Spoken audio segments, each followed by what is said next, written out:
Damn. Oh, it's in her hair. Fuck.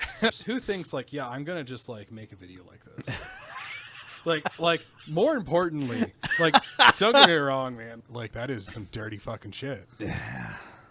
Pun intended.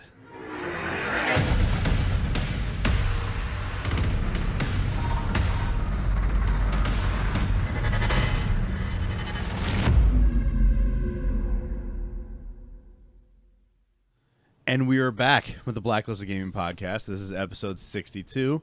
And I'm sure you could see I've got a different Doc here with me today. Yes. Because the other Doc is sick. He's got AIDS, unfortunately, man. Yeah, just killer, you know. Poor Eldridge, man. Well, you shouldn't have taken him out to that gay bar. I didn't think he was going to actually have as good of a time as he did. Well, you know, they had a lot of talent, so, you know, he was pretty excited. There was a couple of weeks ago, guys. Nelson, by the way, me and him were in the Irreverent Warriors hike in Chicago and in Milwaukee. So that's where me and him met. So he is also a corpsman. Yes. In the Navy. Fun times. Yeah, I bet it is. So why don't you tell everyone a little bit about yourself? Well, my name is Nelson. I've been in the Navy for coming up on 4 years now, so I'm not super old yet.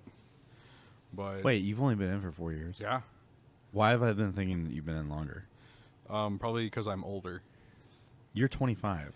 I'm 26, and for a... Did you just turn 26? I did. Because you were 25 in the last episode. I was 25 the last episode, yep. But no, for an HN, for someone who's like an E3, and because for everyone who doesn't know, corpsmen rank up like dog shit. For an E3, I'm old.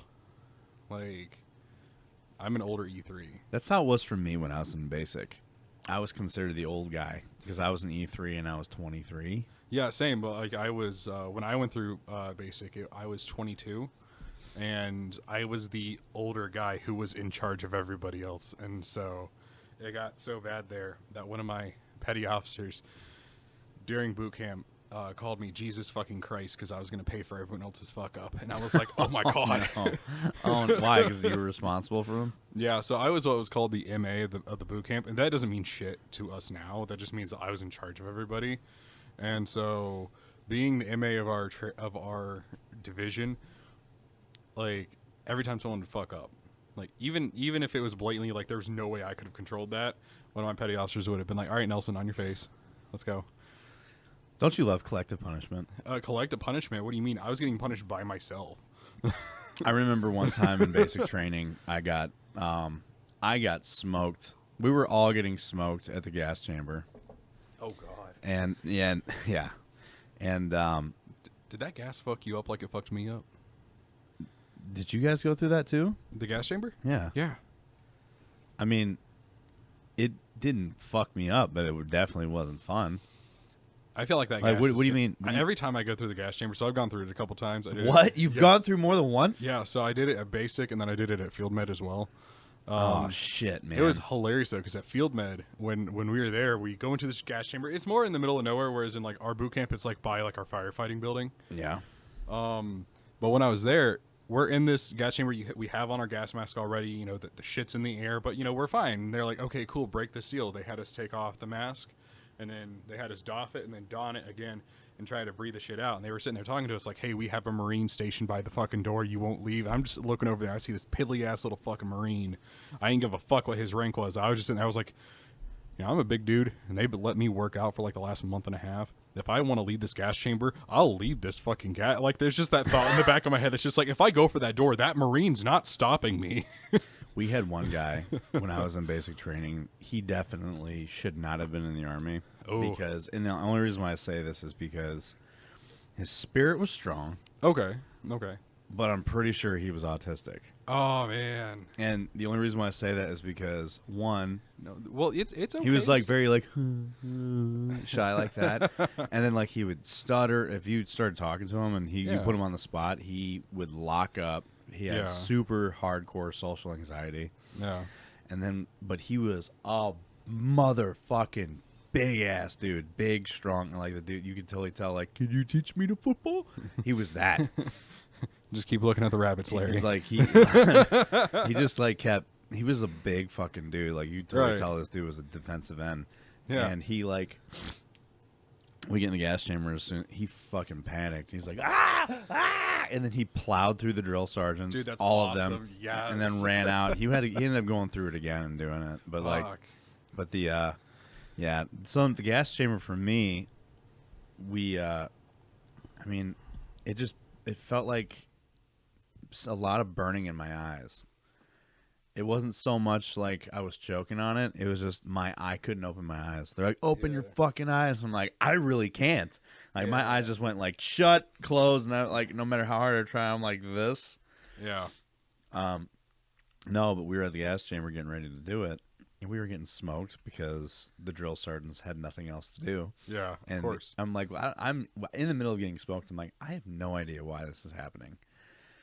But you come to learn in basic, like, there's no reason why it's happening. It's just happening. Yeah. It was probably the longest smoke session we had in basic. Really? It was an hour and a half long. Long smoke session. Jesus, that'd fucking suck. And I had dirt kicked into my mouth, and I spit it out. And drill sergeant saw me do that, and they pulled me up. They're like, oh, Higgins, you want to fucking spit dirt out of your mouth? And I'm like, I don't know what else to do with it. He's like, you eat that shit. I'm like, yeah, Roger, drill sergeant. And then he's like, you stand there while everyone else gets smoked. And I stood there for maybe 5 seconds while everyone was getting smoked. And I'm like, I went back into formation. They didn't even tell me. I didn't even ask. I just went back into formation. They didn't say shit to me when I did that. Oh, what did you start like? I went back working in. with them? I went back in and started like getting smoked with them. Right. I wasn't gonna be that one dude that just stood there and watched after they told me to. I was like, yeah, I'm not doing that. No. Because it felt wrong. I mean, like No, I mean we did something similar. Like towards the end, a lot of people, if someone was getting smoked individually, unless it was me, like. And towards the end, unless it was you getting individually smoked. Yeah, towards the end, people started jumping in with me, like while I was getting fucked up. We called it beat, but when I was getting beat, but towards the end, people started doing it, which was cool thing to do. But the only time I ever actually sat out was because I was getting fucked up on my own, again for other people's fuck ups. And one of my petty officers comes up to me, he's like, "All right, Nelson, stand up." I was like, at this point, I'm like. I'm dying, you know what I mean, on the inside. I'm just sitting here, I'm like, yes, petty officer. He's like, congratulations, Nelson. I've never seen this before, but you PT'd long enough, because this was like a 3-week like venture of me just constantly, getting fucked up for other people. You've officially PT'd long enough for me to get tired. Everyone else on your face. What? Yeah, and the happiest day of my life. Wait, so you actually got smoked until your drill instructor got tired? Yeah, because it was like 3 or 4 weeks of me just getting fucked up for other people fucking up because I was in charge of them. Yeah. And like I can't stop these kids from fucking up. And this wasn't like I wasn't like watching them or anything. They were just idiots. And so what ended up happening was he was like, well, Nelson, you PT'd long enough for me to get tired. Congratulations. First time this has ever happened. So basically he got tired of smoking you individually, yes. And he was just so like, I'm over it now. Yeah, he's like, all right, everyone else on your face. And I went to go join them, and he's like, no, for real. Like, I want you to actually stay out of this one. And I was like, okay. God damn. All right, cool. Yeah, I remember our drill sergeants used to get drunk. Used to what? Get drunk. Really? Like, there was one chick. Yeah, we had female drill sergeants. So we had this one chick. Same. She was. It's funny because looking back at her MOS, all she was supply, and she made it seem like that she was a fucking war hero, which it's their job to do that. But yeah, of course. she would come in with vodka Red Bull. She made it sound like it was. You didn't know it was. We knew it was vodka, but you wouldn't like. She didn't have the vodka bottle, right? Of course. So she comes in with this vodka Red Bull, and she's sitting there. She's like, "Privates, I'm so like she's just talking, like taking questions from everyone, and she's just pouring this Red Bull into this clear liquid, which we knew was vodka, and she's just like, privates, you know. She started thinking about like all of our fuck ups, and this is, by the way, she's in civilian clothes now. She's getting ready to go home. Oh shit. Okay. And then she's just like sitting there drinking. And the more she thought about how people fucked up, the more mad she got. So she just started smoking us while she was fucking hammered. And I'm like, what is... and I'm thinking to myself, I'm like, I'm pretty sure this is unethical. Yeah. Like, I'm pretty sure she's not supposed to be doing that. Like, Yeah. I get it, you're off duty and you're just... You do you, boo-boo. But at the same time, it's like, now you're fucking doing collective punishment. You're smoking us while you're intoxicated. And nice. It was one of those things where I didn't want to be that guy that was like, drill sergeant's drunk and smoking me, because I didn't give a fuck, but other people did. I mean, in my mind, I was just like, what an unprofessional thing to do. Well, also too, people don't talk about either. Like a lot of the people who are like drill sergeants, or as we call them, like RDCs or Marine DIs. You know, the issue is that they're depressed as fuck. Because they're home, but their job like requires them not even that it's like, oh, it's so hard to sit there and like yell at people and fucking make sure that shit's, you know, all nice and spick and span, but like they're there so often. I don't know how long they're there for you guys, but for like our RDCs, they're there when we wake up and they're there when we go to bed. It's the same with us. Like they basically trade off their shifts. They call it CQ. It's 24 hours. Yeah, they're there 24 hours, and then they come in throughout the night, and being a drill instructor or drill sergeant it's taxing on the home life. Oh, yeah, well, exactly. Like you don't, like a lot of people don't realize, like one of my mentors who's in RDC right now, you know, he was like, I'm at home, you know, and this was one of the guys who's gone to Iraq, Afghanistan, been blown up a couple times, you know, dude's seen some stuff, and he knows what it's like to go through something hard, and he's like, oh, well, this shouldn't be that hard. Like, sure, maybe it'll be emotionally taxing having to, you know, constantly watch people, but he's like, his home life sucks because, you know, he's like, I'm at home, but I still don't get to see my family, you know. And the other thing that they when they say this, they mean it. I'm stuck here with you motherfuckers. Oh yeah, definitely. And they just like they have to deal with a bunch of dumb new recruits or privates, and it's fucking stressful because I'm going to be honest, for those of you that don't know, a lot of you fucking new privates are retards. Oh yeah, people don't understand that when they go into basic. That goes for me. That goes for you. Literally everybody. If you are brand new into a boot camp setting, whether it be OCS, ODS, or whether you're just like going in it as an enlistment, you're stupid as fuck when you get there, because you're stressed out. You have these like blinders on to where you don't really think. You're reactionary, you know, in a way. And I remember I was at OCS, and I was doing shots or like immunizations, and so I was sitting there with this, you know, officer candidate. No problem. I'm like, hey, all right, man, can I get your full name, date of birth? Because you have to verify all that information before you give them anything. And sorry, I thought I had to sneeze there. And so what ends up happening is I'm like, hey, man, can I get your full name, date of birth? He's like, my name is David, sir. I'm like, fuck. And so I'm just sitting there. I'm like, all right, David, I need the rest of it, man. Come on. He's like, sir. I was like, David, I need your full name and your date of birth, man. Like, David, come back, man. Come on. Come out of it. Not a stressful situation at all. Like, you're getting shots. We're clearly not instructors, because all their instructors for OCS and ODS are all chiefs and staff sergeants and gunnies and, you know, higher enlisted. I'm over here clearly with fucking nothing on my chest here because, you know, bottom of the totem pole. But this guy is just sitting here freaking out. I'm like, dude, he's going through OCS. Yeah. Officer Candidate School. Yes. And I'm just sitting here. So this is a college educated fucker that just got in, like, all right, man. That has no idea how to think or feel on his own. That's the other thing. And it goes beyond, like, when everyone starts off, you're all dumb. It's beyond that. There are some people that just don't adapt. Oh, very true. But in OCS, you have a little bit less of that, at least later on. I think that's a maturity thing. No, it's because they have a drop-on request program. DOR. Oh, so you can go into officer candidate school and drop whenever you want. Are you serious? Yes. See, in the army, like, there's no, like, you can drop out of OCS, you just go back to enlisted life. Well, I mean, obviously, like, those who are, like, coming from an enlisted contract going OCS, if you don't make it, you go back to your contract. But what if you're coming in straight to OCS? Yeah, you can just drop. And then you're out? Then you're out. That's not how it works in the army, man. No, I agree, but also, too, I can't help but feel that that's also a bit of a more efficient system because then you weed out all the people who don't want to be there. Oh, they realized this was a mistake? Yeah. Yeah. Well, because I'm not gonna lie, like a lot of those people who just can't take it. As much as I know, there's a lot of people out there who have the mindset of, well, just suck it the fuck up, fucking man up, let's go, man. You know, that doesn't work for everybody.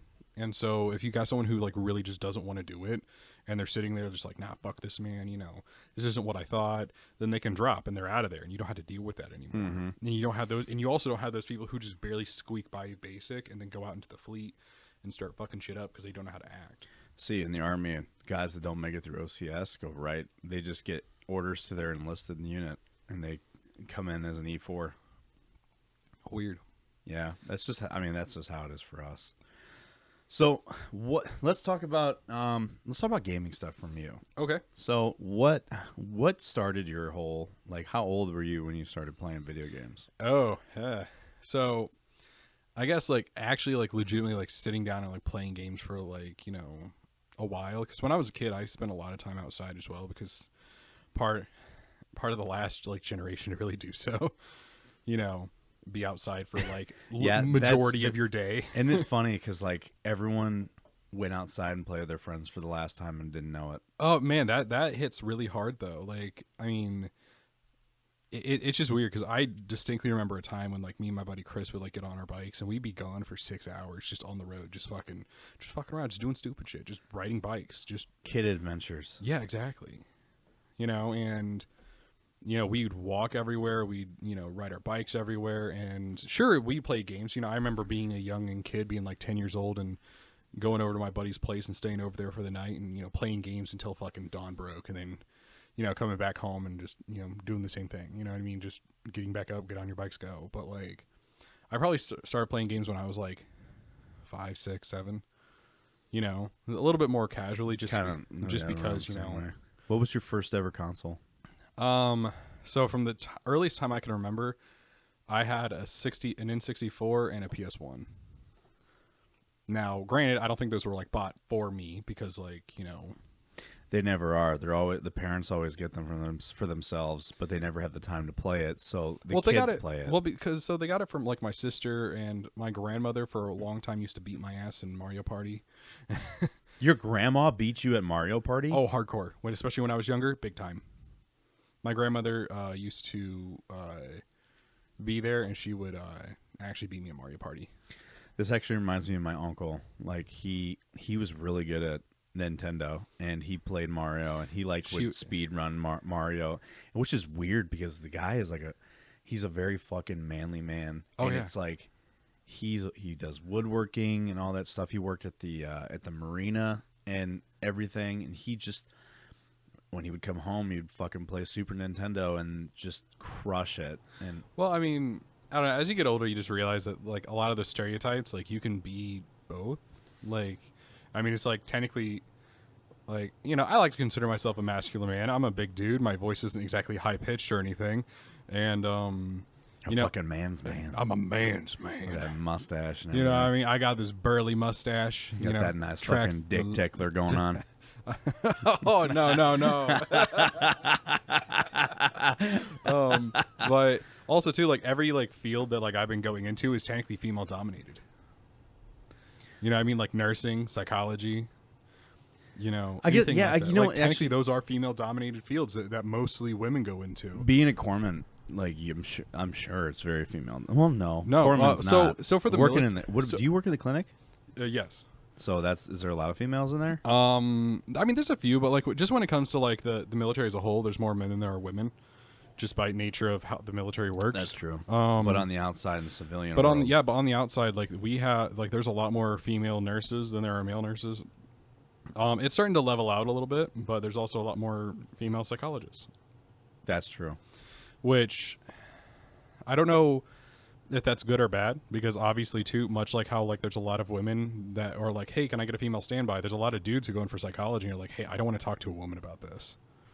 You know, and it's nothing personal. It's just like It'd be the same as a woman doesn't want to talk to a man about her exactly. issues. You know, I mean, so I understand, but like also too though, like I wouldn't exactly consider it like a bad thing if you don't like fit the stereotype for everything, because For me, if it were me going like talk to a psychologist, yeah, I would want to talk to somebody that was prior service. right, and I can understand that, which is also too where like a lot of the tattoos, because you know a lot of tattoos that I have, a lot of people have like mentioned, hey, you know, it's gonna be hard to find a job, because we had an Air Force sergeant when I was in C school who was like, well, I wouldn't want anyone with tattoos giving me medical care, and I'm not gonna lie, probably my only time that I actually got away with bitching out someone who was like 3 or 4 ranks higher than I am. He really said that? No, she did. Oh, she really was like, Yeah, this was a Karen like woman who I would never let someone with tattoos do my care. Fuck you. and I was sitting there. I guess you'll just die. Like I was sitting there because like someone brought me into this. Like they like fucking like the hook, the bait, dangled it right in front of my face, and I fucking said, you know what? I know this is a trap, but I took it anyway. What'd you say to her? Well, I was sitting there. I was like, well, you do understand that in the military, in like a real scenario, like you're like not gonna be able to choose who helps you, right? Well, that's different. I was like, oh, so when it comes to saving your life, you don't mind if it's me because I have tattoos, but if you're just like, you know, at a clinic, you're not gonna want me to, you know, see you. I was like, at that time, like I just was working medical at that time. I wasn't mental health at that time. I was going to school for it, and I was pissed because I was like, I'm pretty good at what I do, you know. But like, you're going to judge me in a professional setting based off of the ink on me. Oh, true. So, well, that also means, too, that if my sleeves are down... You would never know. You would never know. You would have no issue with me doing it. In fact, you would probably like my care because I know how to talk to people, and I generally know what I'm doing. And then, what? Are you going to be mad? Are you going to, like, go to my supervisor because suddenly you see me roll up my sleeves and you're like, oh, he's tatted. And I also then proceeded to grill her on it, too. I was like, you don't understand that, like... in the military world, you're the odd one out, right? She's like, what? Because she made the point of like, oh, well, you're not as relatable because you have tattoos. I was like, in the military, That's over not true. Over 2/3 of us have tattoos. Sure, maybe not all of us have as much ink as I do because I actually have quite a few tattoos. Most of the guys I know have more. But I'm just saying, like, I'm on my way. Calm down. Listen, so am I, man. I'm willing to talk. Look at. Do you see any fucking tattoos on this? No, I got don't. this fucking shitty thing, and I got 2 tattoos. 2. Okay. So No, I got a leg piece. I got a whole bunch on my back, and I got most of my arms at this point are getting filled up. So I cannot believe that she said that. yeah, she's like, well, it's not relatable, and I was like, I don't understand how. And 2/3 of the military have tattoos. You do understand that you're the odd one out. They're gonna look at you as a middle-aged white woman and be like, you're not in touch with reality. You know what I mean? Yeah. I was like, That reminds me of when the Army, like the Sergeant Major of the Army at the time, Sergeant Major Chandler, who, this is actually kind of funny, where he got this tattoo policy from. So I'm sure, were you in when they were, oh no, you weren't in. There was a time when I was active that the Sergeant Major of the Army put a ban on tattoos. oh, And Jesus. it was not really a full-on ban where it was just like you can no longer have tattoos. There was like restrictions. Right. No, you could no longer have sleeves. Certain like you couldn't have tattoos that were too close to each other. They had to be certain distance apart from each other, so you had to have a bunch of random shit. Now, if you already were in, and basically what it was is like if you had a bunch of tattoos like sleeves and stuff like what you have, you were barred from enlistment. Like people couldn't get in with tattoos. Oh, okay. So if I was already in, it wasn't like you can't re-enlist. If you were new coming in, right. you couldn't come in. Okay. But what they did, for those of them that were in and grandfathered into this, they were not allowed to commission. What the fuck? Really? Yes. So Like, if you had tattoos, I couldn't imagine. Jesus. and if they came below like if they came below you like your PT shorts, yeah. like you were not allowed to commission. There was a big when I first got in, there was a big thing in the Navy because obviously ever since I've been in, like I'm even allowed to get like hand tattoos if I wanted. Now, Are you serious? yeah, I can get hand tattoos right now if I want. If I wanted to right now, and if I had an appointment, I could go to my tattoo artist and be like, deck this bitch out, And they'll let you? and they'll let me. Now I can't. Now you can only have a 1x1 like on the neck somewhere, whether it's behind the ear or like on the neck. But you're not allowed to like creep up on the neck or on the face. Obviously, I had an E6, and this is before this tattoo ban was proposed. I had an E6 who was a badass dude. He had a fucking face tat, and he had neck tats. This dude was tatted all the fuck up. He was former Ranger Battalion. This is how much of a badass. The stories that people told about this guy were legendary and almost unbelievable. But if it weren't for the fact that he didn't tell these stories, other people did. Right. So one of the stories I heard about from this guy was that they were taking contact from the Taliban, who are now the acting government of Afghanistan. We'll get into that at a different time. That'll be a fun talk. We're not going to talk about it here. Okay. I don't want to get into this rant. No, I understand 100%. I understand. So they were in contact, and there was this these guys with a fucking PKM in a shit ditch shooting at them, and he took 2 claymores and fucking taped them together, and then tossed them into that ditch and detonated it. Jesus. And this guy, on one deployment, got blown up, shot in the head, and stayed. It fucking scrambled his eggs a little bit, but he lived. But he got blown up and shot in the head in the same deployment. Jesus. And lived. And it wasn't like, obviously, when you get shot in the head, you have a helmet on, and the helmet doesn't exactly protect you, but the Kevlar helmets are designed to, when the round goes in, they circle around your head.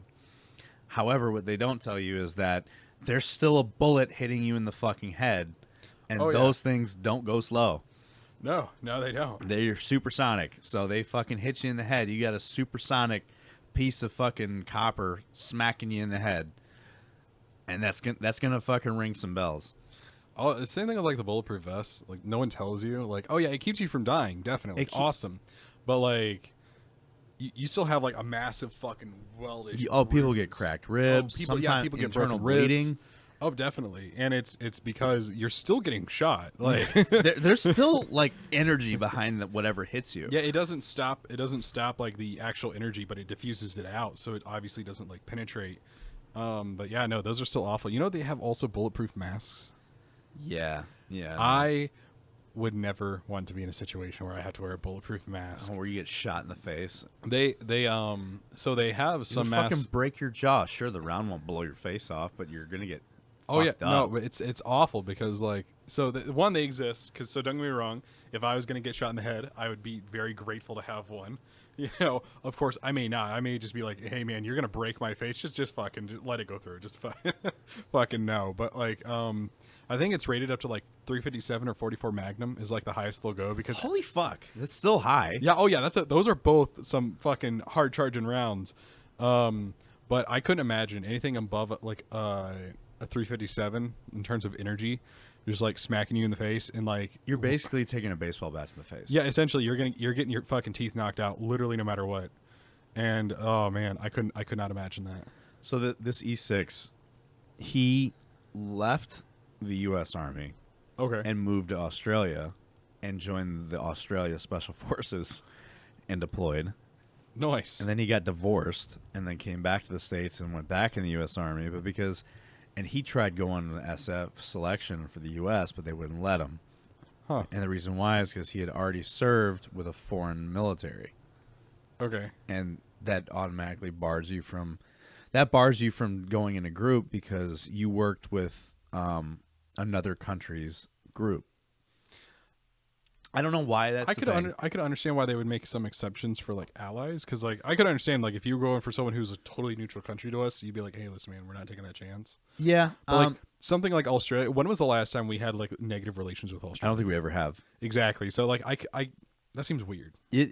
It was weird. I don't know. There's probably more to it. It'd be like, oh yeah, I served with the British, and then you come over to the Americans. It's like, we can't trust you. Really? Like they're like one of our closest allies. I can't remember what it was. I'd have to talk to my buddy Tony about this. But I know basically, what I was told, like, because he served with a another nation's special operations unit. He Okay. can't serve with the U.S. special operations unit. All Something right. along those lines. That's what I was told. That Right, might not right. be true, but Maybe not because Yeah. he got blown up or got his shot in the face. Whatever. that probably could be why. but he had a tattoo under his eye. He had tattoos on his hands. And he was like this big, super nice, soft-spoken dude from Alabama. And he was just like, he talked like this,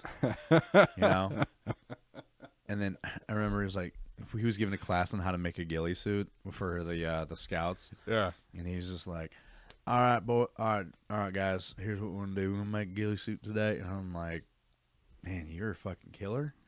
You're just so it's always the really nice ones that are psychotic. Oh, dude, no, it's because they bury it down, and then they get that like fucking like, hey, you gotta go kill someone now. And it's just like, I've been waiting for this all my fucking life. All right, Click. Dan. So what made you join the Navy? So at the time, but when I joined the Navy, I didn't really have any skills. I wasn't like super educated. I been to college for like a year and a half. Didn't really have anything much going for me, and I wanted to help people. That makes me feel good on the inside.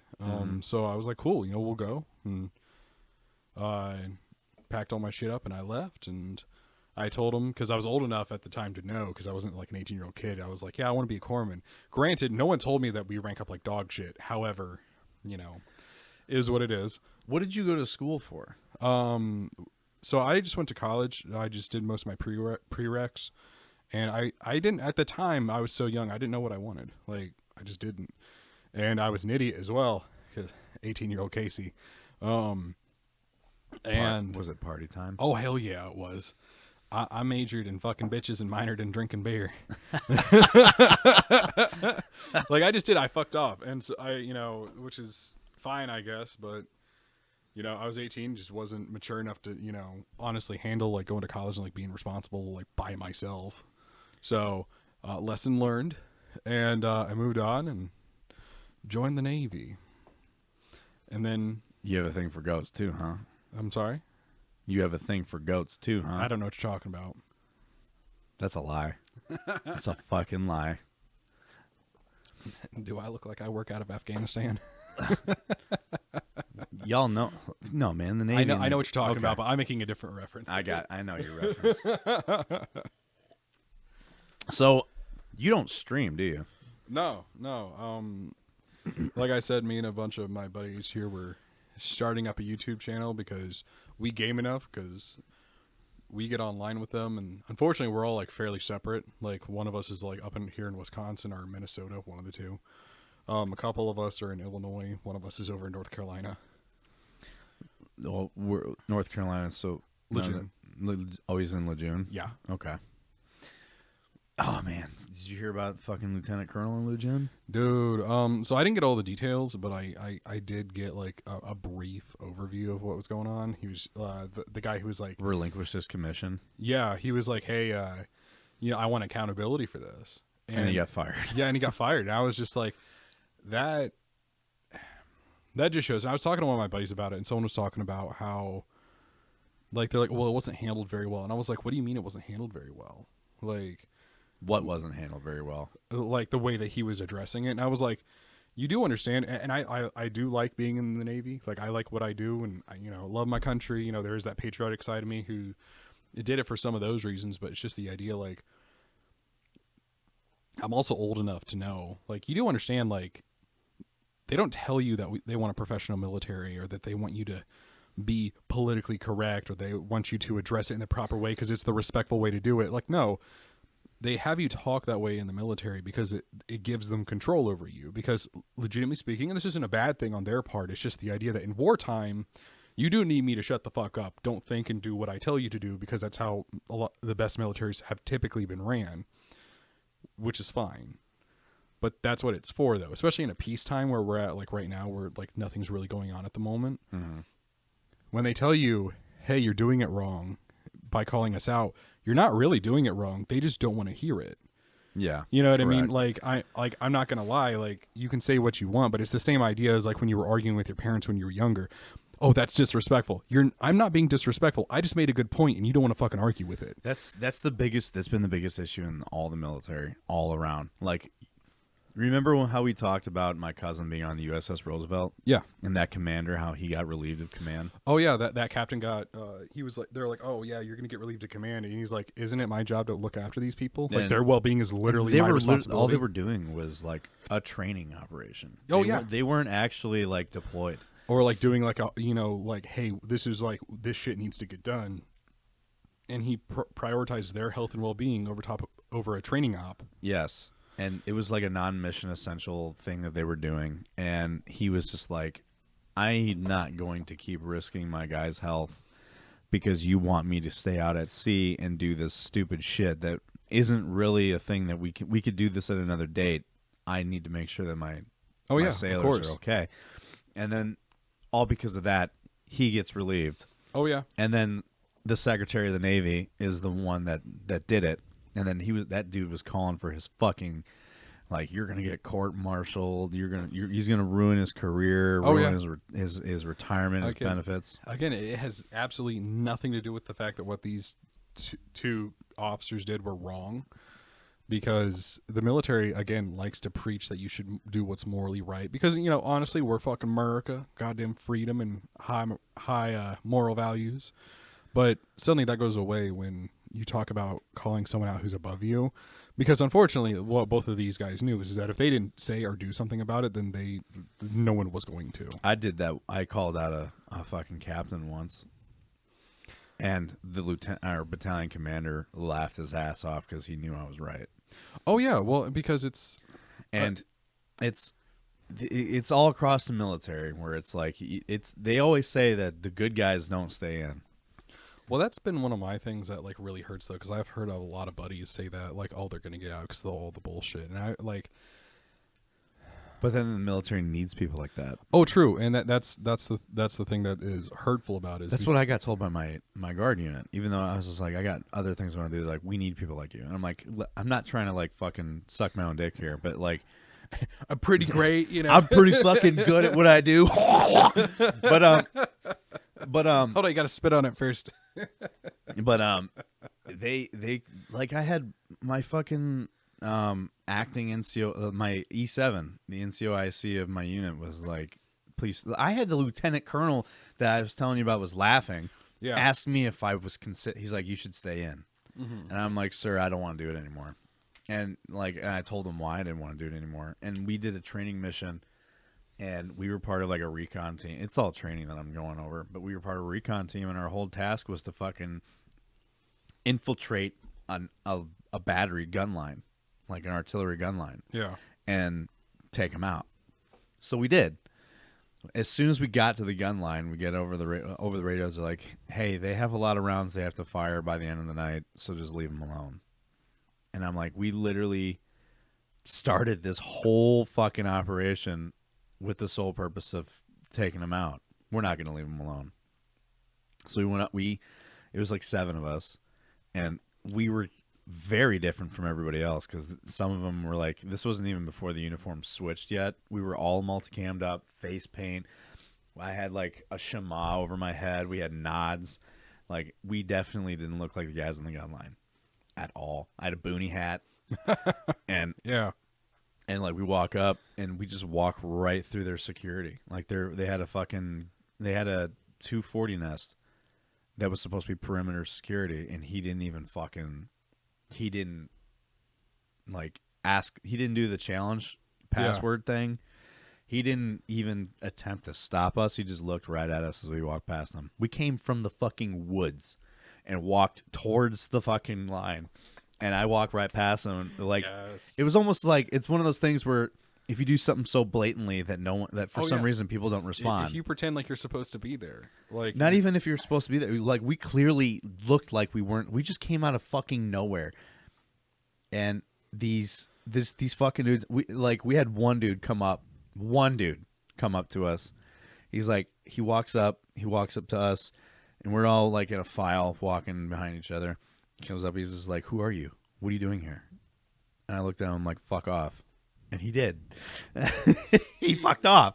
You were so close to doing it right. And I was just like, he's like, "Who are you? What are you doing here?" And I was like, "Fuck off!" And he like literally like a robot turned around and walked back off to his fucking point, Just all right, bye. to his security point. And then we walked up to another gun nest. I was like, we should steal the guidon from the fucking talk from their command post, and we didn't. So we literally just they are firing off rounds. Like these are 155 rounds. Like this is a live battery line. Like these fucking dudes are firing into the impact area. We have no helmets on, which you're supposed to. Like we have no proper PPE. We just rolling up with our kits and our weapons and our nods, and then we walk up to this. We kind of circle this like we. Honestly, we did it to fuck with them, but we were also like the path to get back to our observation point, which is at the highest point which is like overlooking them. Yeah. We had to, this was like the easiest way. Otherwise, we were going to have to walk back through the woods in the dark, and we didn't want to do that. So we were being lazy, but also fucking with them. Yeah, of course. So we stopped behind this other, like machine gun security nest, like the security, like the other side of the security point, where they have this 240 up, and apparently like that's the fucking platoon sergeant in there. And we stand kind of like around him, and we're like looking down at them, and he like turns around and he's like, "What's up, guys?" And he looks around, kind of keeps going like that. He's like, "You guys aren't supposed." He's like, "You're not my guys, are you?" And I'm like, "We're like, no." And he's like, "I'm dead, huh?" I was like, "Yeah." And he's like, he's like, "Where the fuck did you guys come from?" I'm like, "We just walked out of those trees over there." He's like, "Are you serious?" And I was like, "Yeah." I was like, "We walked out of those trees over there." He's like, "And no one stopped you?" And I'm gonna like, get so much shit for this. he's like, "No one stopped you?" I was like, "No." I was like, "Yeah, no one stopped us, and we just walked right on. Fuck. He's like, "Holy shit!" He's like, "You guys want ammo?" So he gave us some. He gave us ammo. He gave us ammo. I mean, they were all blanks, but like Right, still, yeah. Well, I'm like, "Yeah, we'll take some ammo." So we took some ammo.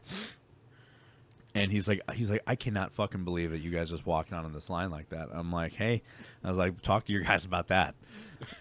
He's like, "You want the 240 too?"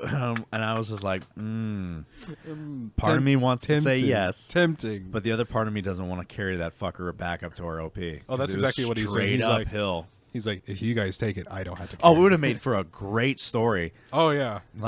Like a bunch of fucking forward observers came down onto the gun line and stole the fucking 240 and went back to their OP and just left the 240 up there for them to go find it. But no, we get to the AAR after the entire operation's over, and the commander for that fucking unit that was on the gun line, he was kind of bitching about us doing that. Really? And then I called him out.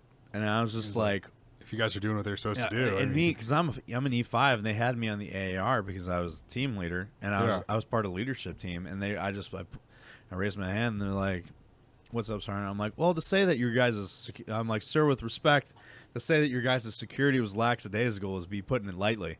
Like, you guys literally had a live gun line in an active training scenario where you knew that Op 4 was out there, and we walked onto your gun line unhindered. Like there was, and by the way, this gun line was so fucked up. They kept missing.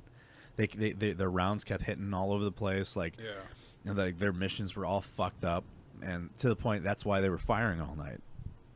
And I was like, your security sucks. Like your security sucks. I'm like, you're in an active training scenario where you know there's Op 4. Said, like, he's like, well, we got things that we got to focus on outside of that. I'm like. I said, "Is that how it's going to be downrange?"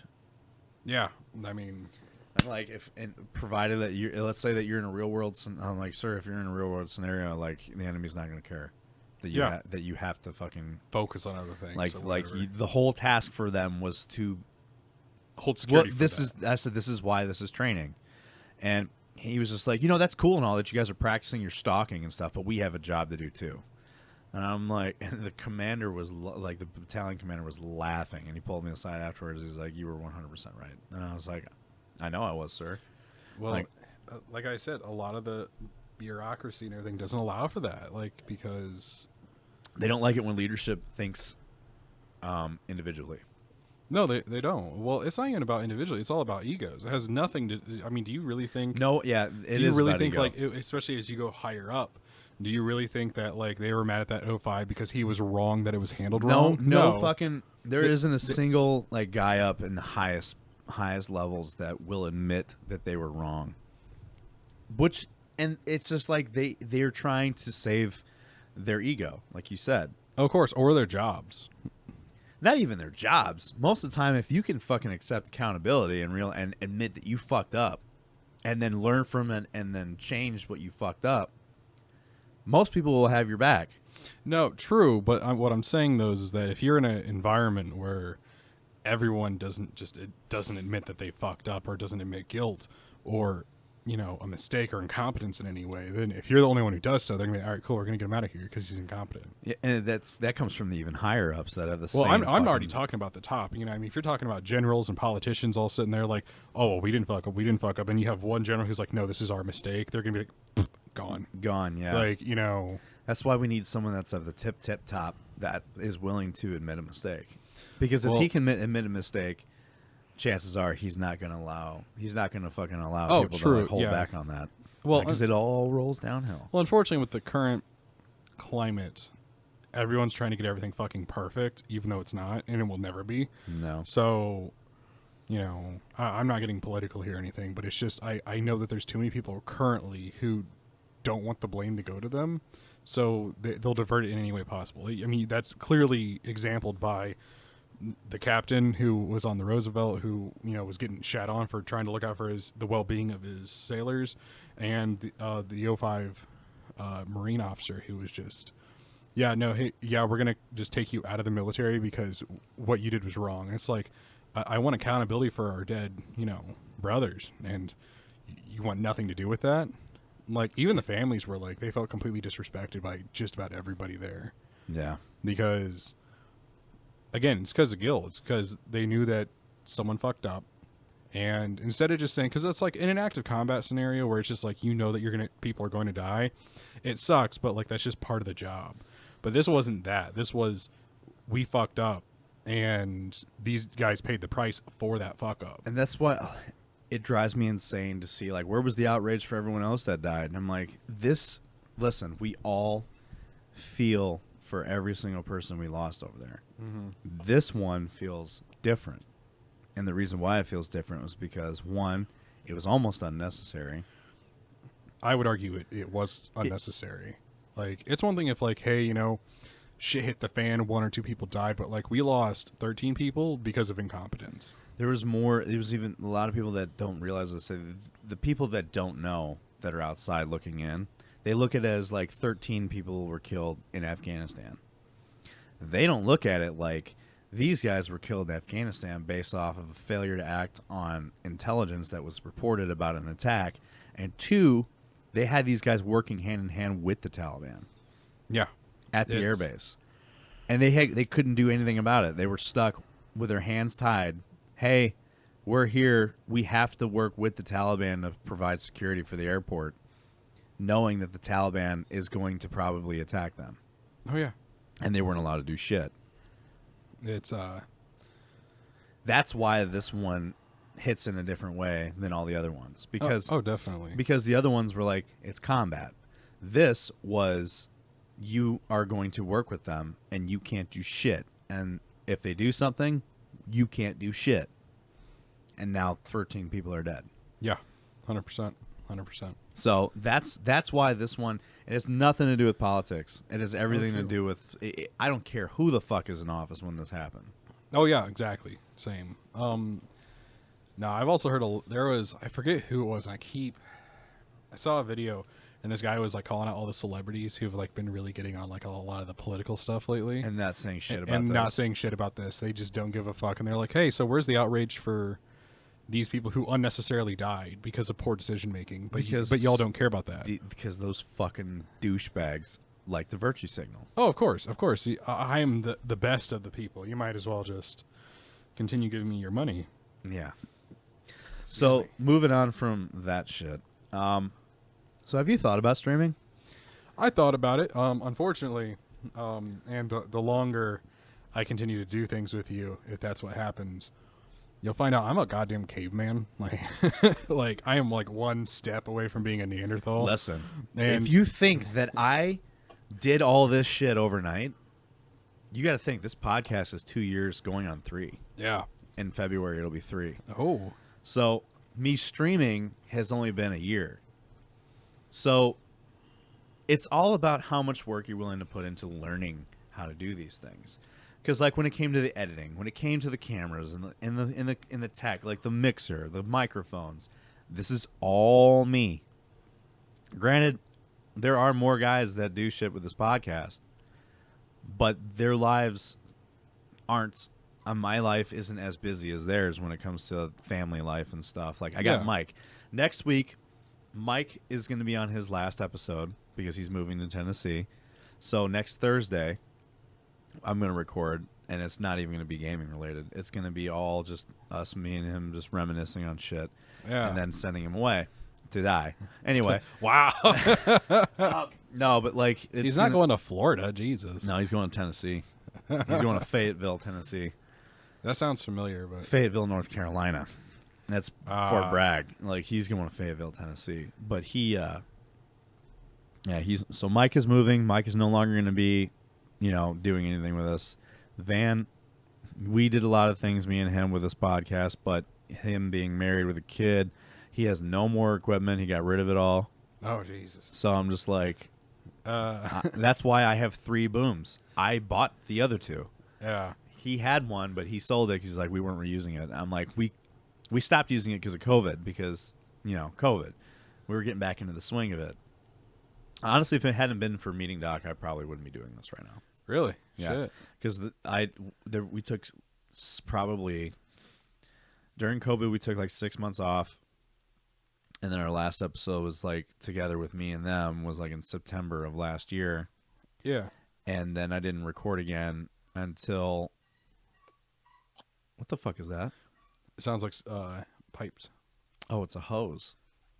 Or a drain, or a Alicia's drain at the snake. Alicia's at the spigot, I think. Ah. Hang on, she sent me a photo. I'm really curious to what it is. I bet you this has something to do with the dogs.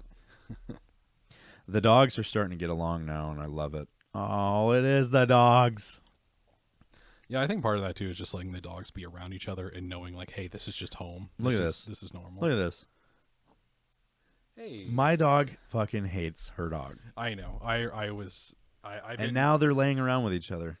It's the best. Again, I think it was just time. You had to let them get used to each other. Yeah, I know. So Mike is going to be leaving, and we're going to do his last episode. Brandon, he's leaving in January, which is where you are coming in. I'll be here for a few years. I know. I even asked him, I'm like, how long is Nelson going to be here? He's like, oh, he's going to be here for a bit. And I was like, perfect. I'll be in... How about this? I'm grooming you. Oh, shit. Yeah, I'll be... Yeah, big boy, I'm grooming you. Yeah, just buy me a drink first. We'll be fine. Actually, I think I'm grooming you because the mustaches...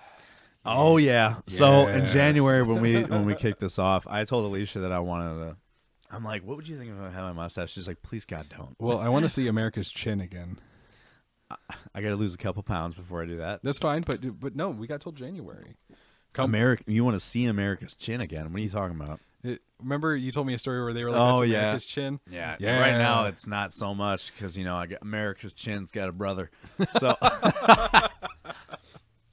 But no, but yeah, it'll be fine. But yeah, I'll be here in Great Lakes until like 2023, and like that's like the end of 2023. That's not like January, February. That's like technically my PRD or my EAOS will be in like December 2023. Hell yeah! So I'm gonna be here for a hot minute. Nice.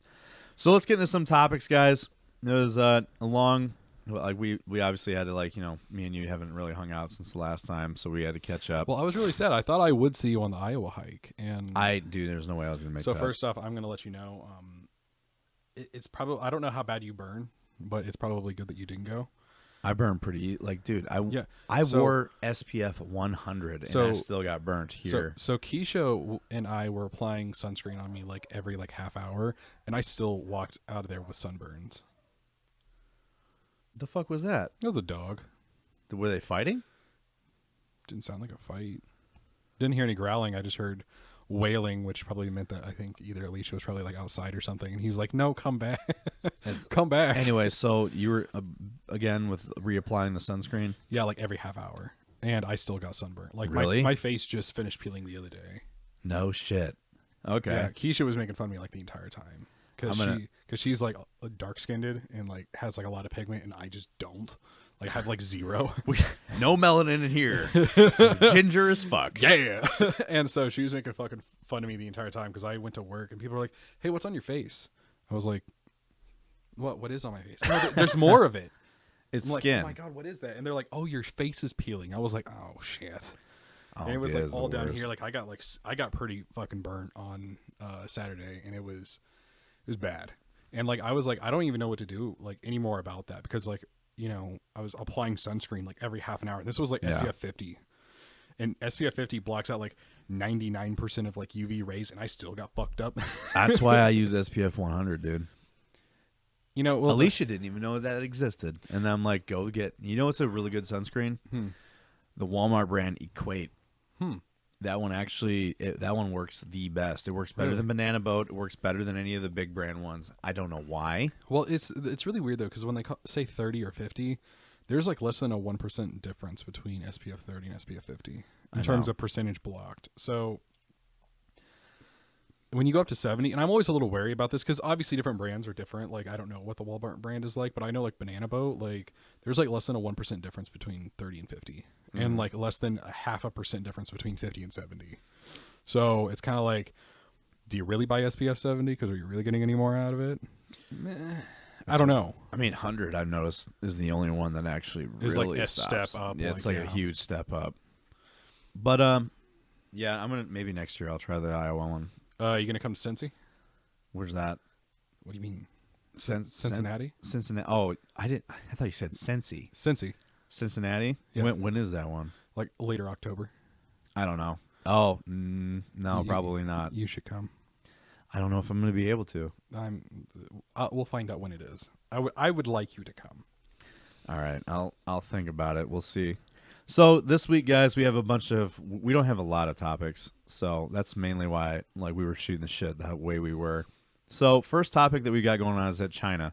Again, China. it's funny because last time you were here, we also talked about China. And actually about this specific topic of Yeah, China. Only the difference was it wasn't nearly as restrictive. It wasn't. So the last time what we were talking about was that they were using facial recognition for to keep minors from playing video games past curfew, which is still awful. But now it's like gotten even more stringent. Like I'm starting to wonder like if it's so bad, what do they want people to do? And like, don't get me wrong, I understand there was a life before video games. I mean, we literally talked about that earlier about with us. But it's like, how do you tell your kids to go play out in the smog instead of the pollution playing in China's video games? real bad. Oh, it's awful. Well, I mean, to be fair, in China's defense, I will say it's like that in a lot of developing countries. It's like that in a lot of big cities. True, but a lot of developing countries as a whole, it's like India's a developing country and their pollution's awful. But if you look at like places like England, France, Germany, all those currently developed countries, even us, you know, sure, yeah, your big cities are worse than others because there's more cars, there's more factories, things like that. But you still have, most developing countries have a lot of bad pollution. Same thing with like Africa. But if you look at Europe, you know, 100 years ago, their pollution was hundreds of times worse than it is now. So Yeah. it is part of the process of nation building. But still, like, what do you tell? You know, back in the day, England and France were like, hey, drink this alcohol because it's safer than the water. You know, so it's Back like, in the day, we also took cocaine for everything that we fucking, hey, man, all our ailments. all I'm saying is that they were onto something, all right? You got ghosts in your blood. You should do cocaine about it. Dude, no, I was hearing a joke. Someone was like, yeah, it's the exact same thing. They were like, you know how awesome it would have been to be like a corpsman or like a minor medical provider back in the day? Like in like 1910. Hey, man, I think you got some ghosts in your blood. Here's a gram of heroin to fix that. Shit, you got a bullet wound in your leg? We're going to have to saw that leg off with a fucking hacksaw. I think there was a movie I saw. It was about like an insane asylum, and I think it was initially about like the insane asylum, the people being held in the asylum. I had a word for it, and it left. They were sitting there talking about this woman who had hysteria, you know, and obviously we know that hysteria back then was just like a bullshit diagnosis. Like it's not real. And they were like, yes, and they're like, show this woman who's like clearly like fucking drugged out of her goddamn mind. And he's like, so to help us exacerbate like the symptoms and like so that way he could like show what's going on as he like literally sexually assaults this woman. He's like, I've given my God. He's like, I've given her a gram of heroin, but notice how she's freaking out because of her hysteria. I was like, you gave her a gram of heroin? Excuse me? I gave her a gram of heroin, a lobotomy. Well, because you know electroshock therapy. Well, because you know they used to try to make women orgasm to help get rid of hysteria. Probably the only time in our history that men gave a shit about a woman's orgasm, and we're, you know, I did not see that coming. And you know, and you know what? We're gonna give a gram of heroin. You know, I would have loved if someone was just like, you know what, Casey, we give a shit about you getting off, man. Here's some fucking drugs coked out of your mind, and someone gets me off. That'd be the fucking life. We're gonna inject you with heroin and jack your dick. That's gonna cure you from your fucking mental health. It probably would help. We're gonna give you drugs, and this nurse is gonna suck your cock. I mean, to be fair, that would be a good way to like, you know what? I don't feel sad anymore. Suddenly, Navy rates of suicide have plummeted. Everyone's rates of suicide have plummeted. I don't want to kill myself anymore. I'm just gonna tell everyone I'm depressed just to get a blowjob. Anyway, so how do we get from China to this? I don't know. I didn't even finish the topic. Damn it. No, that's good though. It's good. And finally veering away from the military talk, which I'm sure. I mean, it's okay. It's a little bit better because I'm talking to like a veteran. So when I talk about shit like that, it's cool that you understand. But like, it also, if you were to say this to a normal person, they would be like, "You're crazy." You know, I've actually gotten some flack from my mother because like I would start to talk about something, and I'll talk about it with my dad because dad was a former Marine, and so dad, you know, he totally gets most of the shit that I say. Sure, he may not know all the acronyms that I spout because they're different. Because they're different, especially since he was like in the 80s. But mom's like, "What? Why don't you want to talk to me about it?" I was like, "Because I'm going to say a lot of shit, and then I'm going to have to explain like 3/4 of it because you're not going to know what the fuck I'm talking about." And she's like, well, I got time. I ain't got that kind of time, Mom. This is like a 10-minute conversation between what would be me and you that's going to draw to an hour and a half because you're going to have no fucking clue. And then she's going to ask, because Mom's an actual nurse. And in the civilian world, you do things so much differently than you do. It's a lot more professional, I should say. Professional. Or not professional, but also very like sensitive and politically correct. I say slow because in the civilian world, don't get me wrong, there's legitimate checks and balances, but also too in the civil, you know, in the military, hey, I'm going to go tell HM1, who's my IDC, who's essentially a PA with no degree. I'm going to go tell this person I'm going to do this. They're going to say cool, and then I'm going to go do it. But in the civilian world, it's like, well, we need to get a script and a doctor's order, and then the nurse has to come in there and supervise or do it themselves. And it's bullshit. And then in the military world, we're like, all right, we're just going to fucking put this thing in your asshole, and then we're going to pull your teeth. Like, this isn't the same thing. Why are we doing this? There's a heat casualty. Put it in his butt. I'm passing out because I'm hot and dehydrated. Like, we're going to put this fucking thermometer inside of your asshole. Because we got to make sure that your core temperature isn't too dangerous. And it's like, but I don't feel like I'm dying. Like, we don't know that. Actually, when I was in field med, I had a guy, his name was Waters, and he was a buddy of mine. He had fallen down during the hike, and obviously he was dehydrated. Like, I'm not going to lie, if they didn't... Did he trip and fall, or he, like, was falling out? He was on his way to falling out. Like, he wasn't there yet. But, like, obviously, I would, excuse me, I would not hesitate to guess that if they didn't do anything, that he would have eventually. But he was conscious, and they're like, hey, we're going to check your core temperature. He's like, no, the fuck you're not. yes, we are. He's like, no. No, Daddy, no! I was just like, you know, I can understand, and this is, granted, I'm still an E2 at this time. Like, I'm still a youngin' guy, and Nelson, spit on it. And I was sitting there, and they were like, "Oh, so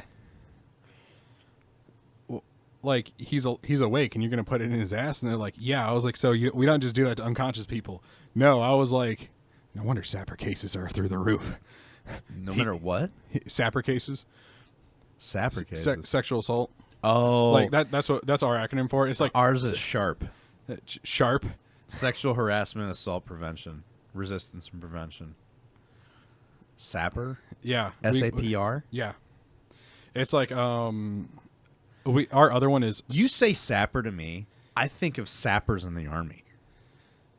SAPPER. Like fucking combat engineers. Oh. No. Yeah, sapper is sexual assault. Is our sexual assault program. Like We got a bunch of sappers here, but like there's a bunch of engineers here. Like, no. No, I mean, that's not some what of it them is. might be engineers, but no, and I think our drug rehabilitation program is called SARP. Actually, I know it's called SARP, but Why? I thought SHARP was around the whole fucking military. it's not sharp, it's SARP. That's fucking weird. Yeah, and it's weird because different branches suddenly we have completely different terms. Same, but different. Yeah, here's our our squad of sappers. You what? Oh my god. Excuse me? So let's actually talk about the topic now. So Yeah. the first topic, China is restricting minors to 3 hours of gaming per week, and this includes weekends and holidays. Man. So before it was 90 minutes a day. Man. Now it's 3 hours a week. I don't know where they come up with this. It's just weird. Of course, I mean, I don't know where China comes up with by the half way, the shit that they do. And that 3 hours a week is also between certain hours of the day, which is 8 and 9 p.m. So you get your 3 hours a week, but you only get that 1 hour each day between 8 and 9 p.m. Man. Yeah, it's wild. And we'll get more into it after that. Horizon Forbidden West, a game that's it got delayed recently to 2022, but if you played Horizon Zero Dawn, this is the sequel to that. So Horizon Forbidden West locks its PlayStation 5 upgrade behind the most expensive edition of the game, after Sony said that edition would be a free upgrade. Or not that edition, but the game would get a free next-gen upgrade. Yeah. This is after Sony says this. And they're also claiming that they didn't say that when everyone pulled up their fucking statement and showed, yeah, you did. So Epic faces backlash. Epic Games faces backlash about the Martin Luther King Jr. Fortnite event. I have no idea what happened with that because one, it's Fortnite, no one gives a fuck. And It's two, actually pretty funny, and it's also very unsurprising. Basically, it has to do with racism. well, yes. You mean to tell me that they tried to do a historical event on segregation, and you didn't think that a bunch of young edgy edgelords were going to get on there and fucking try to do some fucking super offensive shit? So, like, how about this? Was there anything that they did wrong, like the company itself? No. Or was it, or were other people just doing stupid shit? So it was other people doing stupid shit. Okay. It was more of like, this wasn't the appropriate game to do this. I mean, don't get me wrong. I agree in principle that you're like, yeah, like you should have known. But Their intentions were good. But at the their same time- execution was not. at the same time, too, though, like, can you really like be mad at the gaming company because your people did like fucked up shit? Well, That's like being mad at everyone who played BioShock because they harvested the little people are girls. more mad at like the whole the fact that they thought Fortnite, a game which is like all about shooting each other and stuff, and it, like the loading screen before you get to this event was headshots do more damage. Okay, that's fucked up.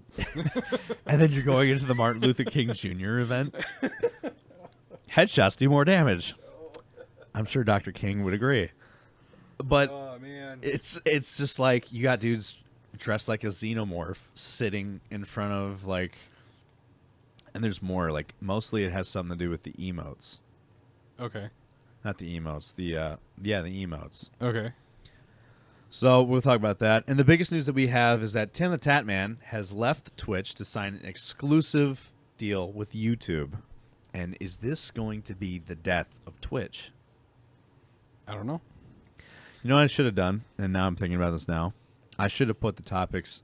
I should have front loaded all the topics, and then we should have gotten into our banter. I mean, you can still edit this, right? Yeah, but it would sound weird. We can toy. If I were to cut these topics and put them in the front and then get into our conversation, it would sound so off and look off. So that's why I try to keep editing to a minimum. I'm trying to. Listen, guys, I understand. I'm working through it. Just let me through it. So anyway, so let's talk about China. China. So in China.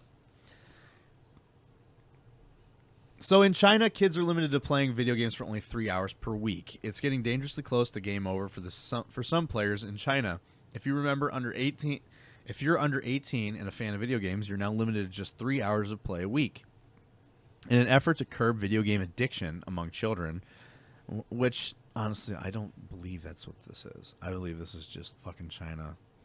It's just about exerting control because, unfortunately, here's the thing. When you're trying to control a population, when are you the most vulnerable to new ideas? When you're a child. When you're a child. So if you get to get online with someone and play a game with someone and you're seeing all this, these other ideas, and you're like, hey, why is it that in Britain or France or America, they can do what they want, generally speaking, right? You see, that's actually a good point, because actually I was more thinking of like China trying to keep productivity up in children. Well, that also may be 100% the case. I'm just saying, like, right now China's fighting a losing battle that I predict in my lifetime they will eventually lose. There's a lot of ideas in China. Like, I know that people are like, oh, it's been a few years ago, so it's stamped out. Not really, right? Here's my thing. Was it 2014, 2015? Like 10 million people marched on Beijing demanding democratic elections with someone other than the Communist Party on the ballot. Yeah. So mind you, that's 10 million people who had the balls to just say, hey, we're going to march on Beijing. And then you have the issue in Hong Kong. Well, then there's the issue in Hong Kong. And now, whether China wants it or not, I'm almost kind of like, should we just let them take Hong Kong? And this sounds awful, but follow me here. Hold on. Should we let them take the rights of these people? No. But, like, because imagine if a bunch of those people moved to Beijing. How many people are in Hong Kong? I don't even know. I don't even really want to millions? Probably tens of millions, yeah. How many of those people are going to carry their ideas over to China and be like, hey, listen, why don't we fix this, right? What I'm saying is eventually China, like most super authoritarian governments, they will eventually fall because the people get tired of it, right?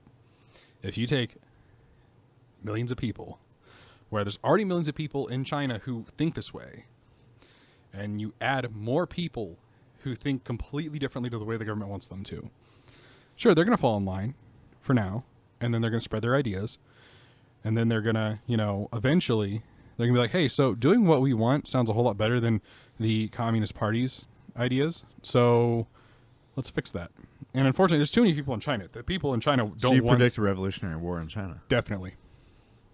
Interesting. I definitely predict a civil war.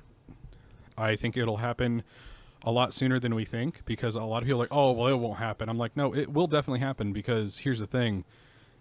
China doesn't tell you all the things that go wrong in their country, like, at all. You know what I mean? Because they don't want us to know this. Exactly. 100%. That's why. I mean... That's the biggest problem with us. Everyone knows our business. Oh, yeah, 100%. But that's the thing, though, is when a lot of people complain about how bad America is, I was like, well, congratulations, you know our problems. China still denies putting the Uyghur people in fucking concentration camps. Oh, yeah. And because they don't want to be perceived as bad, even though they are. So eventually, there's going to be like some serious issues. That's why they're trying to control like the young population. Why, if video games are so bad, why would you control it to where you only get 3 hours per week as kids, but then suddenly, oh, you're an adult, you can play as much as you want? Like, it seems odd to me, right? It does. So it says that against video games. So in an effort to curb video game addiction among children, China's National Press and Publication Administration is tightening the reins on just how much that online gaming companies are allowed to offer young users. The nation's news agency reported Monday, I'm not even going to try to say that, Xinhua. Under the new mandates, companies are barred from offering their services to children outside of a small window of time. Those under 18 can access online games only on Fridays, Saturdays, and Sundays, and only have between 8 p.m. and 9 p.m. Okay, so I was completely wrong about the weekdays. Yeah. But okay, we'll continue. So between 8 p.m. and 9 p.m., according to the report, minors are also allowed to play during the same time on national holidays. The new rules also state that companies must make sure that players are using their real names to sign in and must prevent individuals who don't use their true identity from logging on anyway, Xinhua reports, likely as a way to ensure compliance with the new restrictions. It's not the first time China has approved measures to restrict gaming among kids and teens. In 2019, new rules dictated that minors play online games for only a maximum of 90 minutes per day. And they were not allowed to play at all between the hours of 10 p.m. and 8 a.m. Real names and phone numbers were required then, too. The 2019 measures also limited the monthly amount of minors could spend on microtransactions, with the maximum amount ranging between $28 to $57, depending on the child's age. Not a bad idea, if you ask some. Microtransactions, which allow gaming companies to make money on free games by offering, sometimes requiring, in-game purchases, are a common source of headaches among gamers. And that is the end of that article. Well, with the money thing, I don't understand because one, I don't know about you, but when I was a kid, I didn't just have access to money. No, but the way that part's odd. That just shows the changing of times. And again, maybe that's just because like you said, I'm from a different time. Like I am too. Like it's like I am too. I remember when kids can't spend this kind of money. I'm like, dude, I'm from a time when you had fucking demos of like 5 games and a game on a CD and it a was fucking like entire Game Informer magazine. It was an entire third of the game though. Like it wasn't like hey, play one level. It was like no, you had like 5-6 levels of a single game on this disc with 5 other whole ass games in there. Like yeah, I remember. And the other thing was DLC wasn't really DLC. Everything was in the game. You just had to earn it and unlock it. Oh, true. Or if there was DLC, they just made a new game. Yes. So with a lot of the games, like it's weird because a lot of the big mobile gaming companies are in China. You got Tencent and what's the other one? NetEase. Those guys are out of China, and they make their money off of these microtransactions. So they don't actually like. I'm kind of curious to see how this is going to affect them financially when it comes to that. I bet again there's gonna be another grinding like against the government in China because it's just like hindering their business. Yeah, and I'm really curious to see how this goes when it comes to that. And then on top of that, with Tencent using the facial recognition to determine the fucking who's playing, yeah, it's just it's weird, and it's China. All right, let's talk about our next topic. That was really fast. So we're going to talk about the outrage with Horizon Forbidden West. So you played Horizon Zero Dawn, right? I did not. Speaking as a dinosaur fan, like I was going to get it because fucking robot goddamn dinosaurs, which is fine. But I never... don't get me wrong. I can suspend disbelief for a lot of things. But like it was just kind of a weird concept for me. Hey, we're going to hunt a big robot dinosaur with a bow. Like, I was but it's a really strong bow. I mean, don't get me wrong. I'm you hunt other dinosaurs in Ark with a fucking bow. In Ark? Yeah, I mean, you don't really hunt them with the bow. I mean, you're an idiot if you try to. I haven't played it enough to know.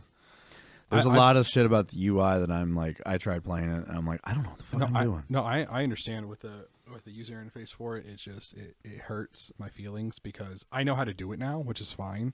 How long did it take you to learn? Probably like a solid couple of weeks, like to kink out all the things of like that we're just fucking up. You know what I mean? Because at first I was like, well, fuck, I don't know what this is, and even on like a good sized TV, like looking at some of the small icons on it makes it super difficult to be like, oh shit. But then there's a button for it to like say the name on the. My whole issue is whenever I would kill something and I would try to like loot its stuff, and I'm like, I don't know what the fuck any of this is. And then I'm looking at like it offers like you discovered this thing and I'm like, what the fuck is this? It's super weird. But so Horizon Forbidden West. Yesterday, Sony baffled fans with critics alike when it announced. Here's the article.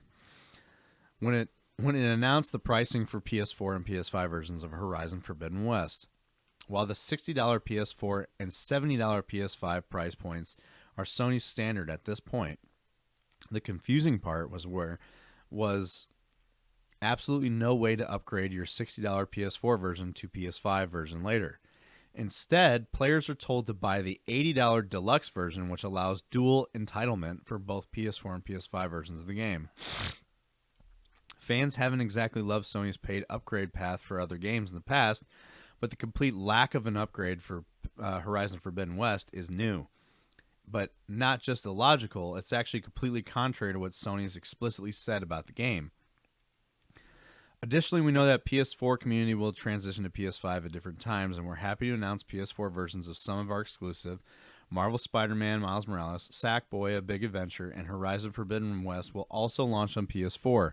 While these games were designed to take advantage of the PS5, its unique next-gen features like ultra-high-speed SSD and DualSense controller, PS4 owners will also be able to enjoy these experiences when they launch.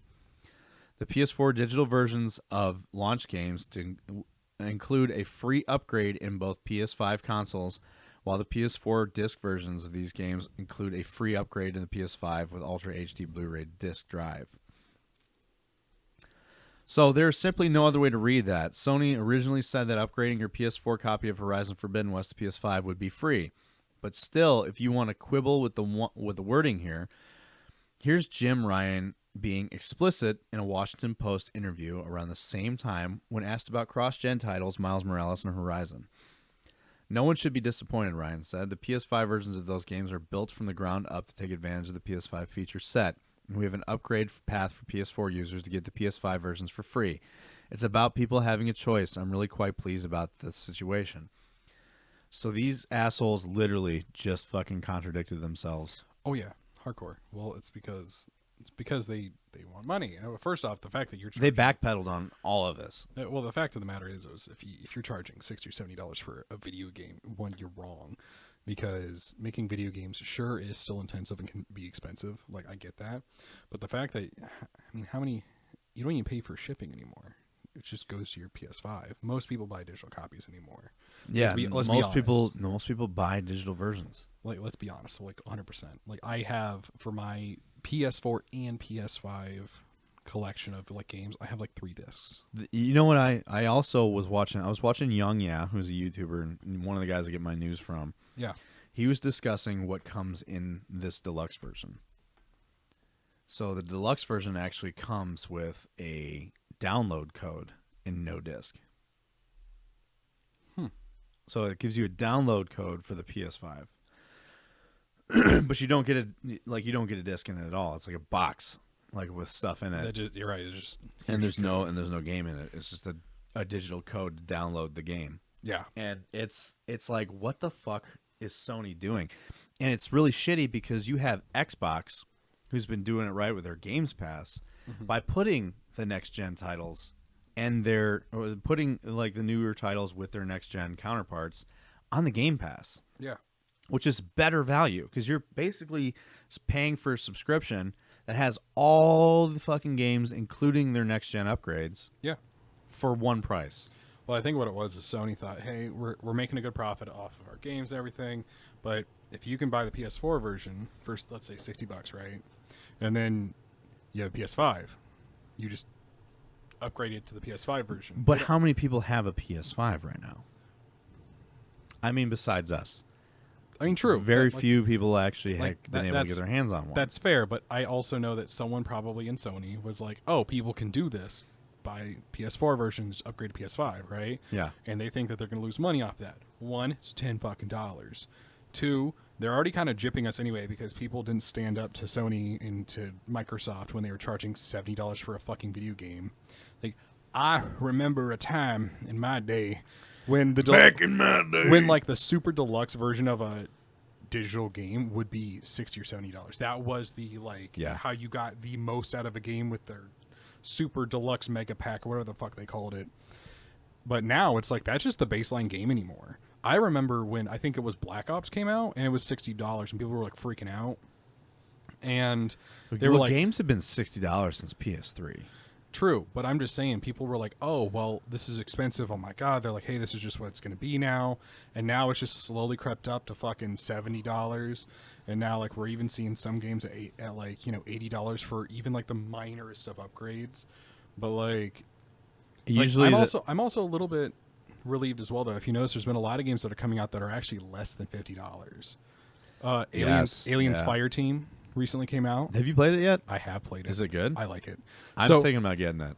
So the game itself is kind of, it's definitely not the super highest quality game ever. Like it still looks good. There's a from couple the of footage I've what I mean seen. by that is there's a couple of audio bugs. Like there was a couple times that like only for like half a level, which in terms of like bugs in a game, like the minorest of details that they can fix. Like it's not like this is just fucked. You know what I mean? A game-breaking bug. Yeah, or like if you run into like a propane tank and you like knock it over, sometimes like the clanging noise will repeat like 3 or 4 times, but really quickly. So it's like, ding, and you're just like, it fell over. Like, hold on. Like, but like apart from those, it's a great game.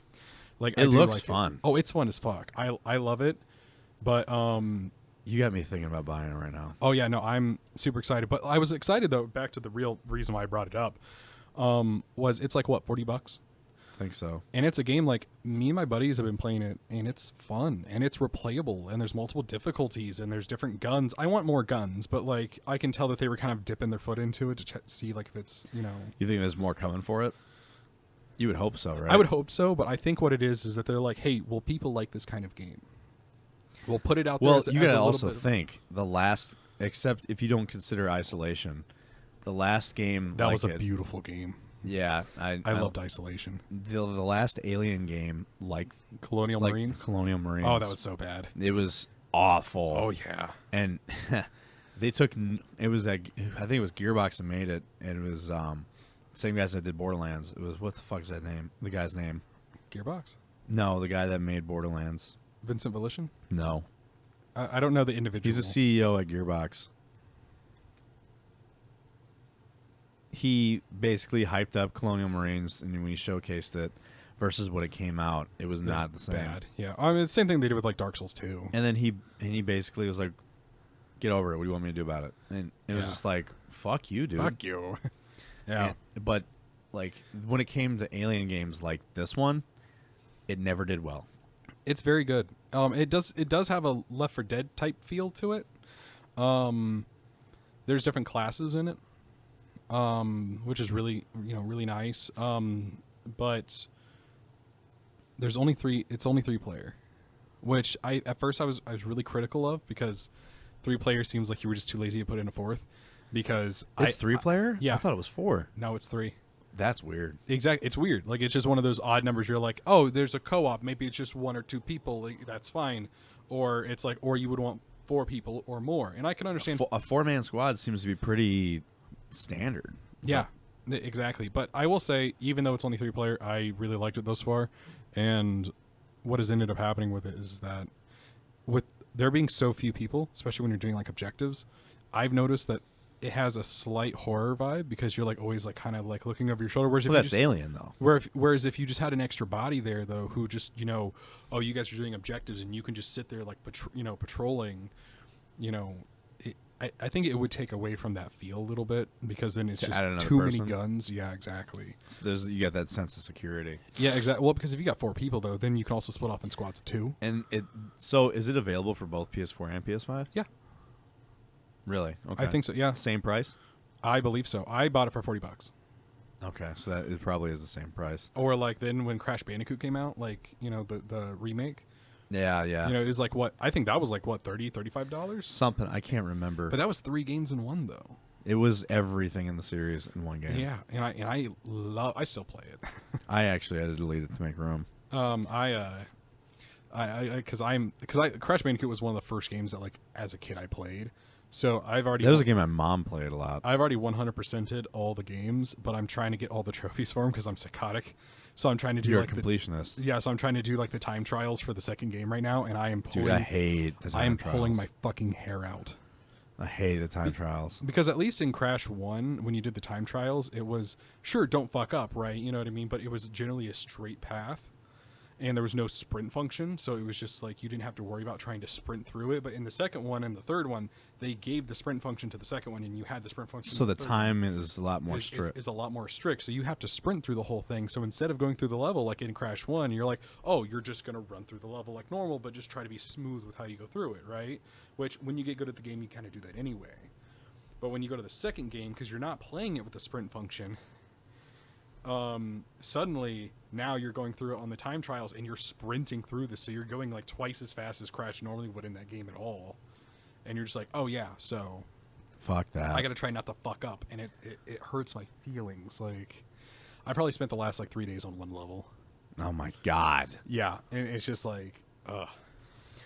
So the Miles Morales, despite a few confusing upgrades of its own, which contain upgrade versions of the original Spider-Man game, did in fact have a free PS4 to PS5 upgrade path in its standalone game. Here's how the process worked. You could simply navigate to the Marvel Spider-Man Miles Morales Game Hub on your PS5 console, select the upgrade offer to download a PS5 version. Note, you will need to log in your PS5 console with the same PlayStation Network account that you were using when you purchased the PS4 version of the game. So not only is Horizon Forbidden West implementing an utterly confusing and nonsensical way for PS4 players to pre-upgrade their game for a higher price, even if it was a more standard $10 upgrade, that's still not what they said originally. I have asked Sony to comment about the disparity, and we'll update it when I hear back. If I hear back. Simply put, this isn't what they promised. The outcry of the move has been loud enough to where I do expect a response from them. So check back periodically. This is just him concluding the article. It just comes down to they wanted more money, or someone did. Even if it wasn't Sony, like someone wanted more money. And this is also coming off the heels of them announcing its delay. Oh, true. Because this is another. They've delayed this several times. To be fair, with a lot of the games that were supposed to come out this year, there's been a lot of delays regardless. Yes, it's like Back 4 Blood was delayed, Batman Arkham something was delayed. Fucking no one knows what the fucking next Batman game's gonna be. No. There was one of my buddies was really excited for it, and it's coming out in like late 2022, I think. Yeah. So, and it was supposed to come out I think like a month ago, and they obviously delayed it before that, but still. I'm really interested because I played the Arkham series, and I want to know where this one's gonna go, because I don't believe Batman's dead. Oh. I didn't really play a whole bunch of the Batman games. Well, the last one, Arkham Knight, it was like everyone figured, like he revealed who he was, and then he blew up the mansion with him inside of it. I mean, it's Batman. He's not dead.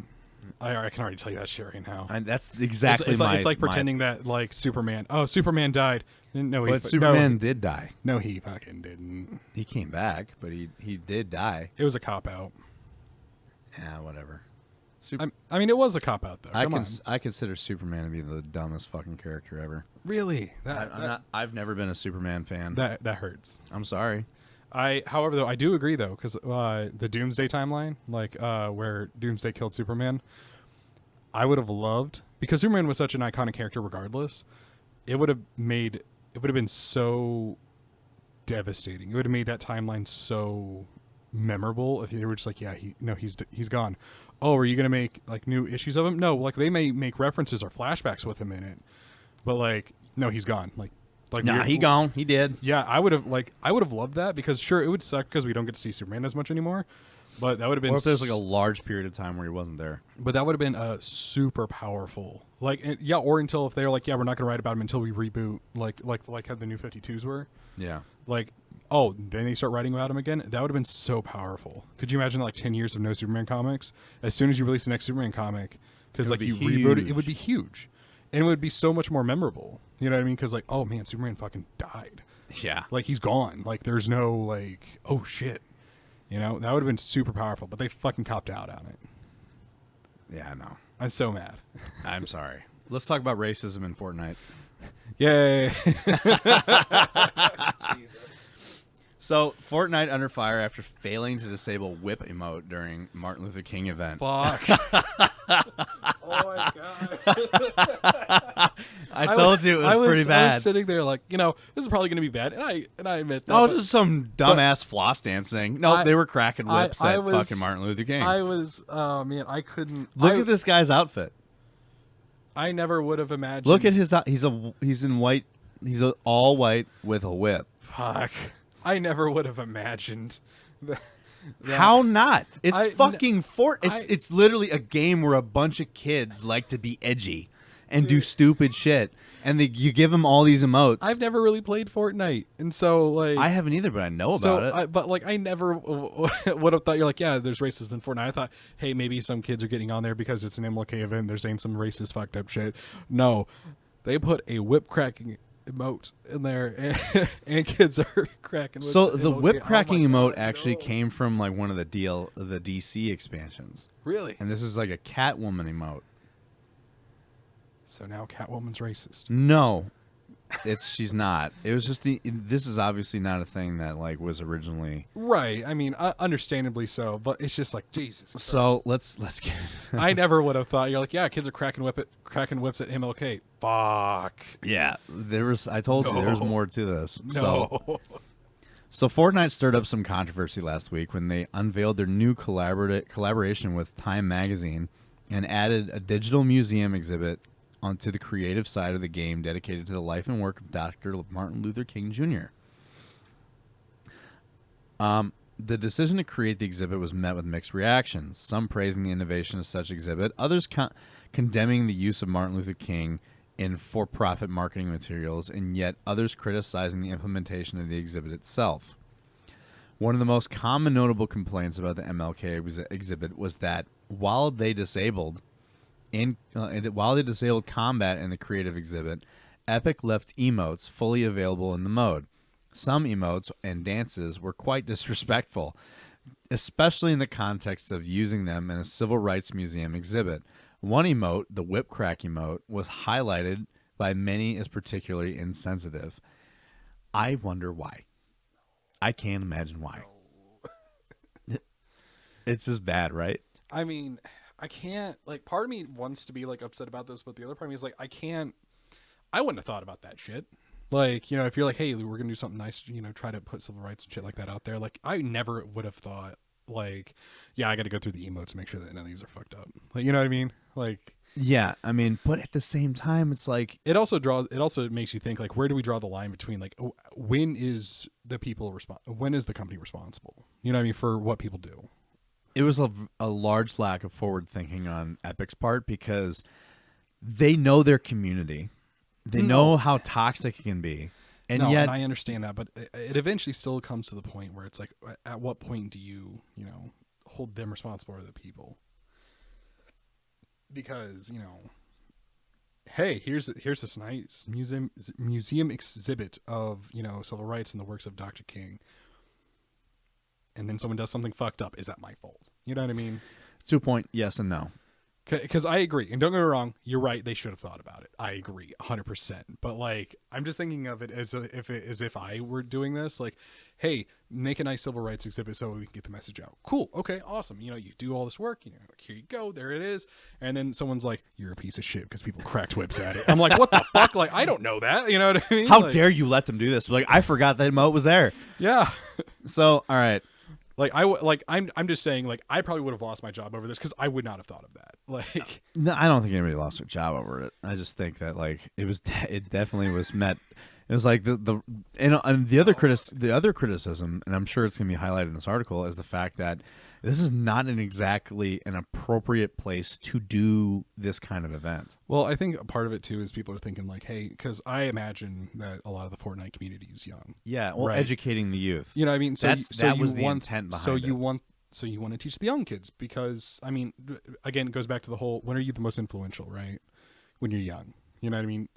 Right now, if I tried to influence you in some way, apart from maybe the mustache,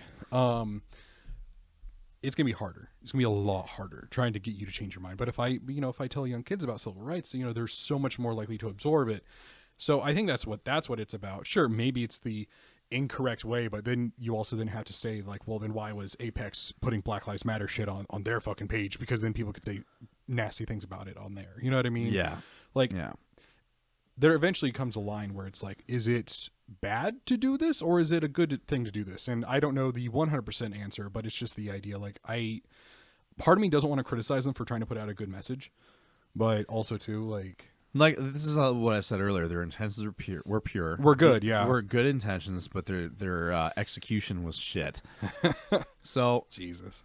in response to the backlash against the inclusion of emotes, Epic decided to remove most emotes from the mode entirely this week. But the damage had already been done, with the internet already ablaze with the image of people spamming a whip inside of the digital museum.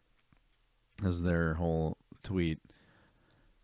All emotes have been disabled in the March through Time experience, except the 8 that are part of the experience.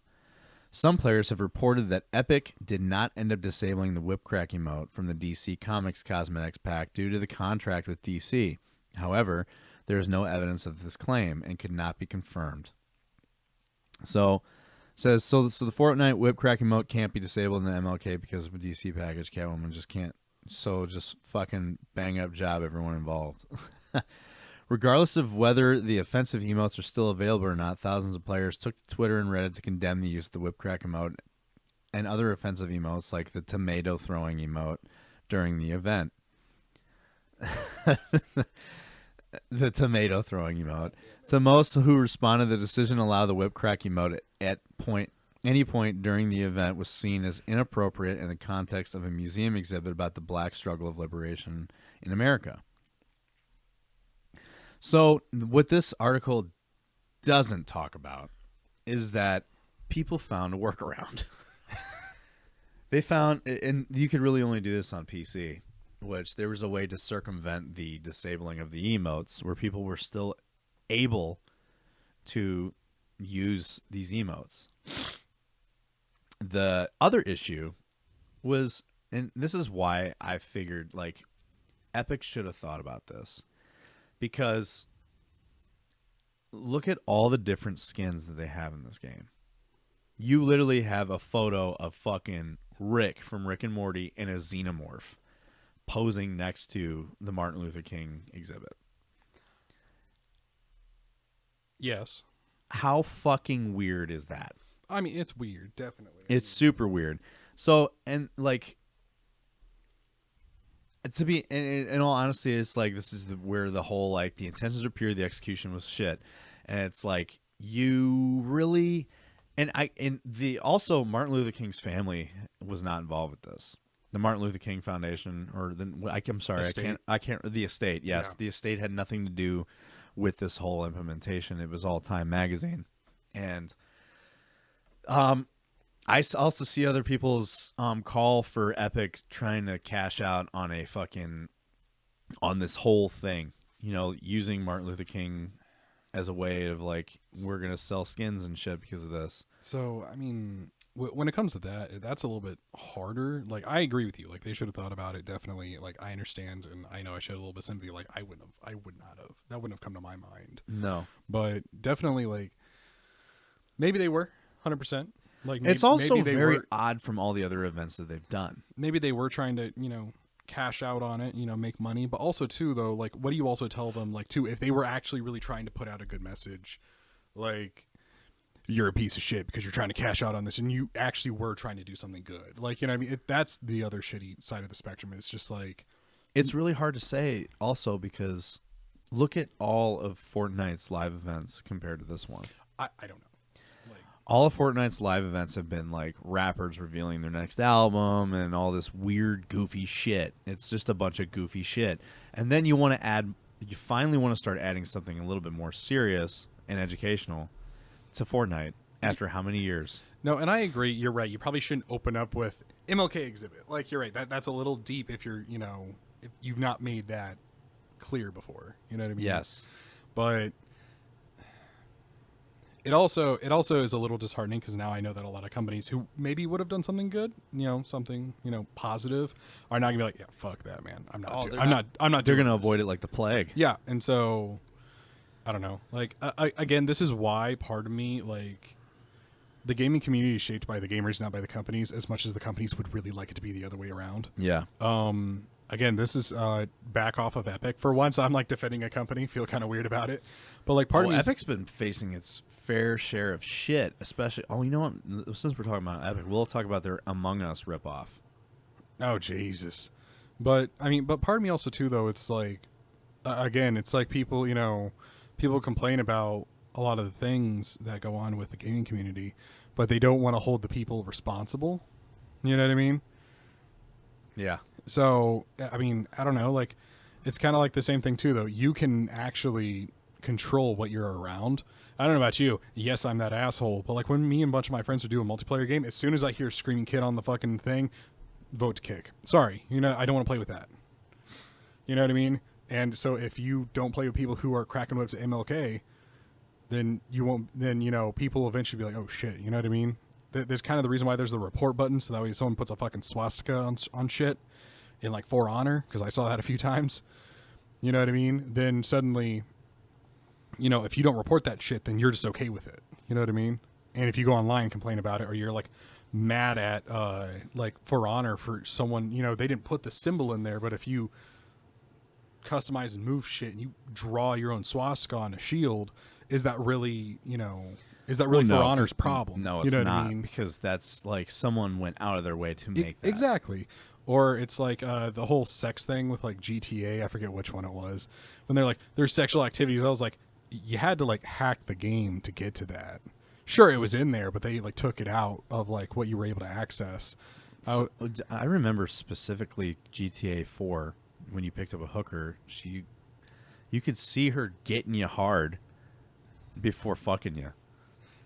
And like she'd like look around, you could see her arm kind of doing like one of these maneuvers. She's like, looking around like that, and then you see her head go down, and then she gets up on top of you and fucks you. And that was like the first time that GTA actually went pretty graphic with its sex. And I think probably the most graphic video game sex in like a AAA title was fucking Cyberpunk. Actually, I have Cyberpunk news. I've not played Cyberpunk, but I've seen my roommate play it a few times, and my favorite glitch is definitely where he's a goddamn midget for a lot of the cutscenes. What? So he was doing some of the cutscenes. Who? In Cyberpunk. Well, who? Oh, my roommate. Oh, okay. And so I was watching him play it a couple times, and he was in the cutscene, and he's like down here, like on the like completely like squatting. Like he's down, a midget, like he's a fucking midget, and then after the cutscene would go back, he would stand up like normal height. Oh my god. Oh, it's fantastic. So, yeah. So this whole Fortnite thing was a pretty big debacle. All right, we're gonna talk about. Let's actually, while we're on it, let's talk about the whole Among Us ripoff. Oh. So, for those that don't know, Fortnite had an imposter mode. Oh. And granted, I want to lead with this. Among Us is not like, and they even say that like we are not the only game to do an imposter mode. Right. Like we haven't trademarked that mode, and they never would trademark that mode because, in all honesty, trademarking mechanics in a game, it's kind of shitty. It's shitty because it leaves other games not being able to do the same thing. And basically, but the problem is Fortnite straight up copied the model and the look from Among Us and just put it in Fortnite. Because Fortnite's kind of used to just doing that. Like, I know. I'm sorry, Fortnite's and used it's to. funny that they're doing this because I really want Fortnite to die. They are literally like Epic has literally been suing Apple over its shady practices for like small indie developers, and yet here they are, like profiting and copying off of an indie company, and they didn't even do like any kind of mention or collaboration. So here's the article for this. Hey, thanks for the ideas. And yeah. the title of this article, I will say, is a little bit misleading because it wasn't completely the case. So Among Us devs aren't happy with Fortnite's blatant copying. Epic Games launched Fortnite Imposters yesterday, a new mode that copies the Among Us game mechanics. While Among Us, the multiplayer game, is soared in popularity at the start of the pandemic, was free on the Epic Games Store recently. Epic didn't collaborate with the inner sloth of the studio created Among Us for the new Fortnite mode. The developers behind Among Us are clearly surprised and unhappy that Epic copied their game so blatantly, with social deduction gameplay and a very similar map. It would have been really cool to collab, said Victoria Tran, Inner Sloth community director. Like game mechanics, fine, those shouldn't be game gate kept, but at the very least, even different themes or terminology make things more interesting. So she did a comparison with Among Us's map and Fortnite's map. Here's Fortnite's map. Here's Among Us's map. Wow, so they are did damn not. near identical. They just did not give a fuck. No, they did not give a fuck. They straight up look. Here's another one. Here's Fortnite's map, and here's Among Us's map. Color schemes and everything. Jesus, man.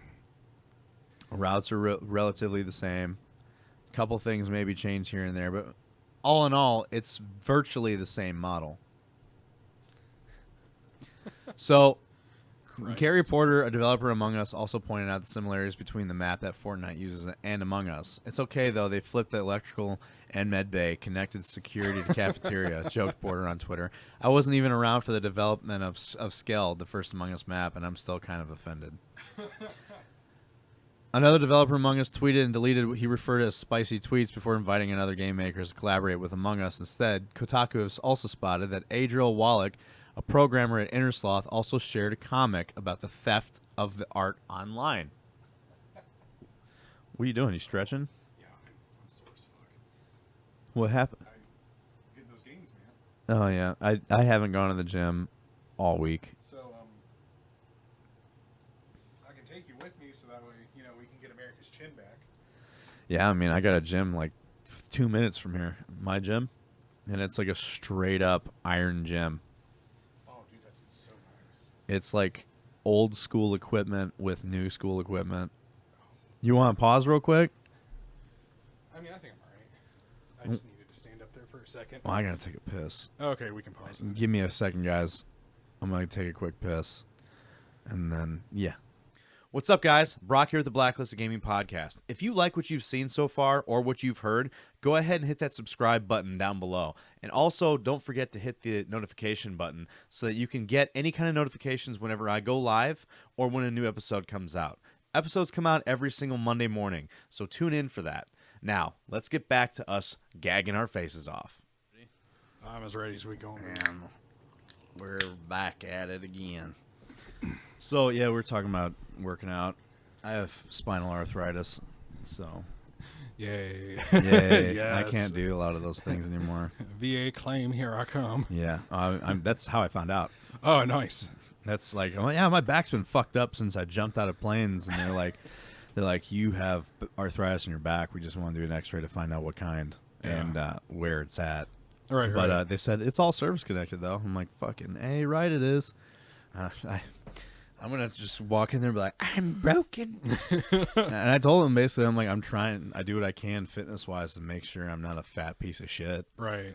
But I can only do what I can do. This is like my new favorite G Fuel flavor. Oh, nice. It's so delicious. Delicious. Muy delicioso. You like my grunt? Oh, shit. You like my grunt style fucking beer koozie? Ooh, nice. Nice. It's like a Yeti beer koozie. It's also a fucking coffee can. It has a coffee lid that I can put on it. Nice. And you can also put bottles in this. Nice. Yeah, I got it for free. No, the only grunt style thing I got was that flag from our first hike. I got, so Because I stole that flag from me somebody carrying, when I wish I got it. had my third camera so y'all could see the giant cutout of Tim I have over here. But for carrying that, I got a $100 gift card. Really? Yeah. Oh. They Nice. sent me a $100 gift card, so I bought another grunt style shirt, some stickers, that koozie, and that flag. That flag over there, Oh, nice. which amounted to $100. Jesus. And even is 4 items for $100. I mean, granted, like most of that price was because of that koozie. It was like $30-something. $100 you didn't have to spend, though. It was $100 I didn't have to spend. So, So back to the Among Us bullshit. So, it says we didn't patent Among Us mechanics. I don't think it leads to the healthy game industry. Is it really hard that to put 10% more effort into putting your own spin on it, though? Which I agree with. So, Innersloth co-founder Marcus Bromander said that company didn't patent Among. Oh, I already read that. Epic's imposters made in Fortnite obviously is taking the Among Us team by surprise, even if it's only a temporary mode in the game. The not so subtle hints at copying and art theft here come after small creators have accused Epic of stealing their work in the past. Epic has faced years of legal complaints related to emotes that the company had copied from children and independent artists without paying for them. I remember hearing about this. You know the floss dance? Mm-hmm. And like Oh. and the other fucking weird dance? Yeah. Like some kids were like, they had a thing, like Fortnite actually had a thing, or Epic had a thing that like, hey kids, make your own Fortnite dance, and we'll do a competition, and whoever wins will put your emote in the game. And they did, but they didn't compensate the fucking kids. Granted, they're kids, but like, pay them. Like, everyone's using their emote now that you told them to do To make, yeah. and now you're using it. Yeah, I think it was the Floss Kid was like trying to sue them. Nah, it was the other Wasn't one, the it? one that was the weird fucking. I can't do that dance. Bring your mic closer though. Fine. I'm sorry. I know you're not used to it. The more you do it, the more you'll get used to it. The more you're used to having a big, thick thing in your mouth, near your mouth. So, Epic's choice to copy Among Us also comes just months after the company's bitter legal battle with Apple. Its legal fight with Epic CEO Tim Sweeney had described about its basic freedoms of all consumers and developers. It's not a great look if Epic is fighting for small developers in one sense, but undermining them in another. All modern means of communication rely on glass. I'm reading an ad. Fuck you. Yes. That's the second time I did that. So there's another thing that this article didn't show, and that was the suits of the Fortnite characters to distinguish them as different. We are the same color palette as all the Among Us characters. And then they also have a central emergency meeting room where they have to go to. And it's exactly mechanically and almost visually identical. So I definitely. Oh, that's why Doc's sick. He got vaccinated. Because he just texted me and said, I don't have the Rona, I just feel like ass from the shot. Oh. Well, good for him, I guess. Now I can walk around with everyone else. I'm vaxxed. I'm vaccinated. You know he's gonna say that shit too. I know. I am. I had to, otherwise I'd lose my job. Yeah, no. That's a whole other topic. Anyway. But yeah, so like all the fucking characters, like the skins, Yeah. they were wearing suits, business suits, but they were the same colors as the fucking Among Us ones. As the Among Us palette, yeah. Jesus. I definitely agree with Among Us on this one. Like, So do I. Don't get me wrong. It's okay to like kind of copy like the premise thing. Same thing happened to like Dark Souls, but like this is like bad. Like, hey, we didn't even bother to change up the map. No, they didn't change hardly anything. They basically just took all the same assets but tweaked them minorly. Like they put minimal effort into making it in their own way, and they just like even the people that made Among Us were saying like we wouldn't want to like gatekeep a fucking game mode. Right? Yeah. Trying to say like this is ours and only ours. Kind of like how PUBG tried doing with the Battle Royale thing. Oh yeah. PUBG was like, no, you guys are copying us. So like, listen, bitch, you weren't the first Battle Royale game. You won't be the last. Like, you're not going to fucking gatekeep a game mode just because you were the first one to have like success with it. Because like, you were the one that took off and became popular. Now you want all the credit and you want to try to make it as yours when it's not the case. Yeah. Like, that'd be like Tarkov. Like, Battlefield wouldn't be able to do its hazard zone if Tarkov gatekept its fucking game modes. Same thing with like Left 4 Dead, or same thing with God Lord, I had another one on Dark Souls. There's already one game that's already fucking gatekept their mechanic, and that's Shadow of Mordor and Shadow of War. The whole rivals mechanic, where in the game where it's like if you let an enemy live, oh yeah, they remember you, and then you run into them at some point later when they come and find you. Yeah, that's and they trademarked that, so where no one can use that mechanic now. Really? Yes, Warner Brothers trademarked that to where no one else can do it. So it's like, yeah, but you have two games that have that mechanic. Yeah. No, you actually no. You have one game that has that mechanic, and now no one ever could do that. No RPG could ever do something like that, even though that would be an awesome feature to add. Apparently, it was really cool and it worked very well. And now they own the rights to it. So enemies can't remember you at all now. I feel like there's so many ways around that. Let's talk about Cyberpunk real quick because we're just going to touch on this. Okay. So, Cyberpunk says Cyberpunk's developer can't guarantee next-gen versions will make it out this year. CD Projekt Red has said that it can't guarantee that Cyberpunk's 2077's new next-gen console versions will make it out this year as planned, though it's still targeting a late 2021 release. That's pretty much it. What was the reason? Their target was to release next-gen versions late this year. He said at the same time, keeping in mind the lessons we have learned during this past year and taking into account that this project still remains in development, we still can't say with full certainty that the production schedule will not change. This game has been a fucking nightmare for CD Projekt Red, and for more ways than one. Besides its really fucked up launch, Yeah. it's missing assets, everything that they said the game would be not being that. Before this, their free DLC started rolling out, and guess what it was? All minor cosmetic changes. Like Fantastic. cosmetic additions to the game that didn't change the game at all. Nothing new added to the game, just visual shit. Like skins and stuff. Yeah. Cosmetic shit. So now they're showing their DLCs aren't actually DLCs, it's just added visual stuff. Add-ons, yeah.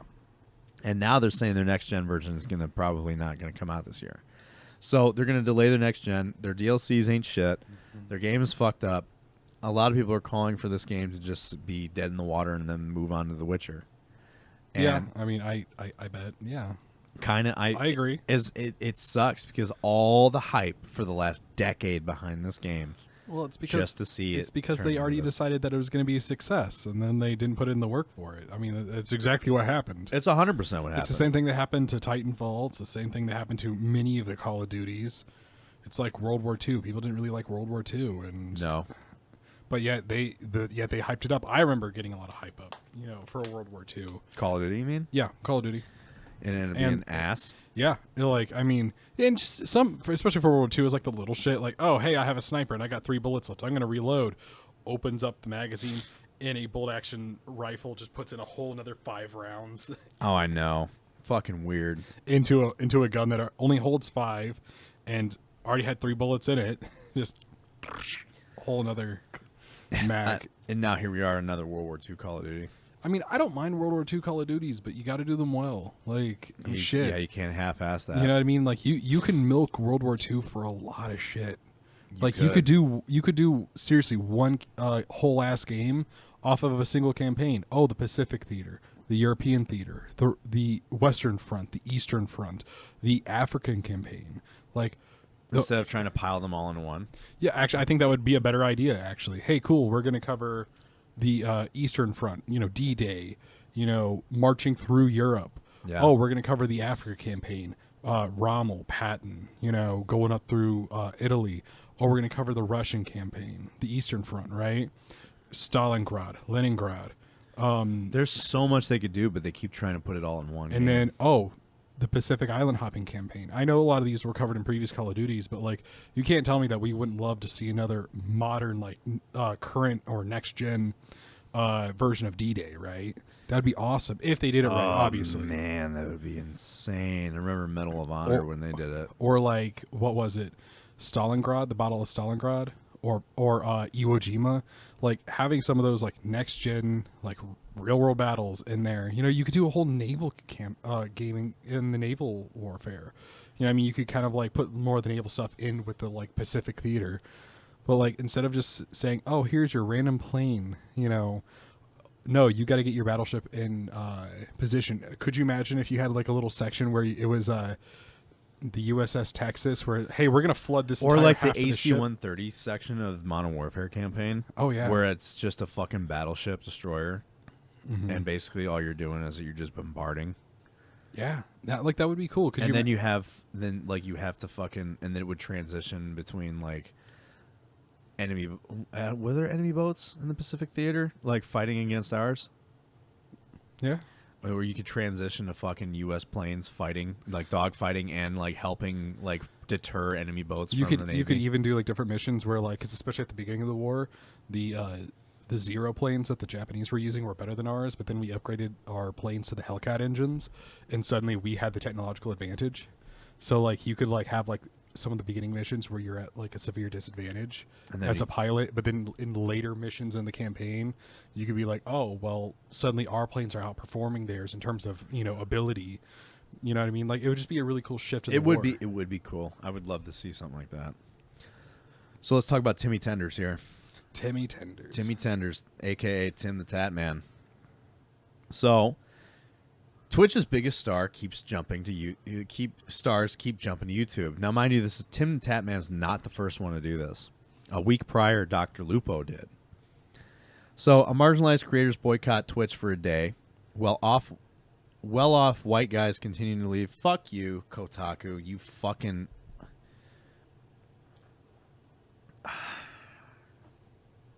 Well-off white guys leaving the platform. Kotaku, shut the fuck up.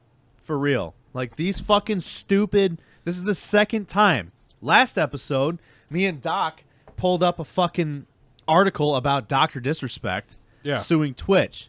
And it was all that article was a fucking slam piece on Dr. Disrespect. Well, did you hear what he was saying though? Like from his point of view, he's like, yeah, I've lost more than like 3/4. Oh yeah, we talked about it. Lost like more than 3/4 of his revenue. We talked about it. And people are. There's a lot of people out there who do get mad that like, oh, this white guy who has a lot of success. I was like, he lost like most of his business. Of course, he's going to be fucking upset and try to, at least. It was more than just that. It was on a branding standpoint. Like that was one thing that. Well, because when they banned him, like people won't talk to him now, and for a long time he didn't know why he got banned. They didn't tell him. And we talked because we did talk about this in the last. So did we ever episode. find out why he got banned though? No, it hasn't been revealed yet. But me and Doc theorized that during his lawsuit. After his lawsuit, win or lose, he's going to tell. Like I think. I feel like he will. I think what they're going to do is that Twitch is going to settle and put a gag order on him where you can never talk about why, and then he's going to say, "Fuck it, I don't need your money," and he's going to do it anyway, just to dismantle Twitch. Because he's like, I know why. There's a reason why we're suing the fuck out of him. Oh yeah, no, I remember that that statement from him. He was like, "No, there's a reason why." He's like, and there's also a reason why we're suing them. Yes, like there was exactly. Yeah, so. me and Doc covered it on the last episode, the whole thing. Okay. So like, I'm still trying to catch up. I know. I'm trying to get you up to speed as like efficiently as I can without being. Things will get redundant. a little bit more smoother once I start. I know. Being more. Once you become a regular, it's okay. And then I start telling you all the fucking news. But yeah, it's just Kotaku has that like during that whole thing, Kotaku fucking. I was like, hey, yeah, an article, Kotaku, it's a gaming, and literally they just all it was a slam piece on him. And then, well, part of that also. And now I pull up about TimTheTatman, like fucking well-off white guys. I'm like, here we go. As soon as I read that, I'm like, I'm done. As soon as you start fucking bring your personal views into your article, oh yeah, I don't want to fucking read your shit. Well, it makes it really difficult because now you're no longer talking like. You're not talking about the point. You're talking about the person. Yeah, exactly. And you're mad. I don't know. Anyone, regardless of whoever they're like being upset towards, unless you're upset about someone's like actions, which I can understand that. Like, if he did something like really fucked up, okay, cool. Yeah, let's talk about that because that's what's going on. But the subject is people moving over to YouTube. And you're just like mad. So what are they going to say? It's really cool now that we have all these non-white creators going to YouTube. Yes. Like, stupid. It's fucking stupid. Now, like, for example, you know who Symphony is? Nah. So I don't even know who Kotaku was. Kotaku is a gaming article. Their best journalist left to go to Bloomberg. Oh, okay. And Jason Schreier, even though he has his own biases, yeah, he doesn't put them in his articles. Okay. Respectable, right? He's like all of his. He does a lot. He was the one that went behind the scenes of Anthem, and revealed all the issues behind the development of Anthem that led to what it was. Yeah, and he did the same thing with Cyberpunk. So Jason Schreier used to be a journalist for Kotaku, and he's well renowned in the gaming industry as being one of the most reliable journalists in gaming. Okay, because. All of his you can agree with his views or not. One thing that everyone can agree on is that all of his articles are on point. Right. And he will maybe like drop his personal view, but disclaim that it is his personal view. It's almost impossible not to put a little bit of yourself in that. But stuff. the thing, even though that be true, at least say, this is my opinion on this. Right, true. I mean, I understand my personal view, I don't like the guy, but this is what's going on, and this is what I think this leads to. Again, there's a clear line between, like, no matter what you say or what's going to happen is you're going to You're gonna put a little bit of yourself into it, Right. like there's no getting away from that. And that's where I'm like saying this podcast is unbiased, even though we have our own personal biases. Like, for example, Symphony, who's a Call of Duty streamer, and he's very, very popular. I personally think he's a hacking piece of shit. Douchebag. He's a hacker, and people defend him for no reason. However, if he were to switch to another gaming platform or got an exclusive deal with something, I would cover that and only that, Right, 'cause and we're then not talking add my right. personal view on him at the end. Well, especially when some of the stuff is just so uncalled for. Yeah, Like, it is uncalled for. well, because again, like it's like it would be something to bring up if it was only white guys who were going to YouTube. Like that would be kind of weird, right? Like just something like, like strange. So you're gonna bring it up, but like, hey, this guy who's one of the biggest streamers is going over to YouTube. Well, he's a white guy. Oh shit! Oh no, not a white guy. Like, have you it's ever just heard weird. you ever heard of Dune? Dude, nah. So there's a movie. I mean, it's a series of books. Yeah, but no, I've heard of those books. Yes. So the movie came out. Yeah. GameSpot gave it a 10 out of 10, which they said we don't do this very often, but the movie is really good. Yeah. And they had to come up with one critical point. You know what that critical point was? What? The movie relies on the typical white savior tropes, Well, I mean, and everyone's like, "That's do you guys know when Dune was written? Like, yeah." they were still calling nuclear bombs atomics. yeah, it's old. Like it's old as fuck. The whole point is that like you had to find one bad thing about the movie, and you picked that. That's grasping at straws because especially back then, like a lot of, don't get me wrong, there probably are some movies out there from the time that are, well, here's our big strapping white man here and he's going to save the day, but like a lot of them too, like you have a protagonist in the movie, and when you're talking about a population that is predominantly, especially back then, like a super majority of people who are this skin tone and skin color, being white, like of course they're gonna write about white people. It'd be really weird if you took a village in Africa who's never seen a white person. They're like, this man with silky white skin saved the day. Yeah, that'd be weird as fuck, right? Yeah. But like it's also like normal for you to talk about people who look like you. Like it's just how it is. You know what I mean? I don't understand like it's funny because on one hand, one of the pros was like it is a very well done rendition of the book. Yeah. To the some things are sped up. The like, con, I will say, is that just like the book, it relies on the white savior tropes. I'm like, so it followed the book. Yeah, but you didn't like the way that you didn't like that it followed the book to that point. You wanted them to change that. So that's your con. I mean, I do have but it's still a 10 out of 10. I do have some criticisms for it, and it's because I sped up a lot of the things. Like in the Stupid. movie, if you've seen the movie, I don't know if you have or not. What? Dune. Oh yeah. The old one. No, the new one. No, the old one. No, the old one. Yeah. Yeah, the old one where he's just like, boom, there's like a lightning strike in the background, and the oceans just come back to the planet out of nowhere. Yeah. Like that took time in the book. That was not just a ocean. Damn it, I Holy fuck! got excited. All right. But yeah, no, it was just like it was not a snap. Oh, it's here the ocean's back. Yeah. That was a time, a long time for that to happen. Right. Yeah. Sorry about that. You're good. Got excited. I'm a passionate man. I am a man of passion. So back onto an article that doesn't slam fucking TimTheTatman for being a white guy. Nice. TimTheTatman leaving Twitch for YouTube. So first it was Dr. Lupo, now it's TimTheTatman to take up YouTube and to kind of offer stream exclusivity for Google's game streaming platform. For those that don't know, Twitch is owned by Amazon. YouTube is Google. Tim Bitar made an announcement today that he hit on his Twitter account in a cutesy video where he detailed his career before he became a professional gamer. Then with the help of fellow YouTube convert Courage, Tim announced his exclusive streaming deal would start on September 2nd. Much like Dr. Lupo, TimTheTatman said it was a better work-life balance influenced his decision to leave. When I started, I had no family obligations and I could stream a lot of hours, Tim told Business Insider in an interview. The reality is, now that I've got my wife and my son, it's hard for me to stream as much as I did beforehand. TimTheTatman joins Dr. Lupo, who made a similar announcement earlier this week, as well as Rachel Valkyrie Hofstetter. Twitch surprisingly seems all for Tim's move to YouTube. The #1 streaming platform even created a montage video of TimTheTatman's greatest hits, including his first win of Fall Guys. That's weird. Usually when someone leaves, they kind of just they just kind of let them go. I think this is damage control. So I guarantee you it is. But well, because one, the fact of the matter is if he's sitting there saying, "Hey, I have family obligations, and that's why I'm moving to a working environment that is more accommodating to my current family situation," one, that's really hard to argue with. That's really hard to sit there and be like, "You shitbag! Like, how dare you?" Yeah, because it wasn't like he was saying like, "I'm leaving because your platform sucks." Right, and also too, if there's a beloved person there and they're like, "Hey, Twitch treats their people well," then again, it's just damage control. That's all it is. And also too, just the way that he's put it is very, so far as what I've seen, respectful. Just like, hey, this is more fitting for my current life, and I can't,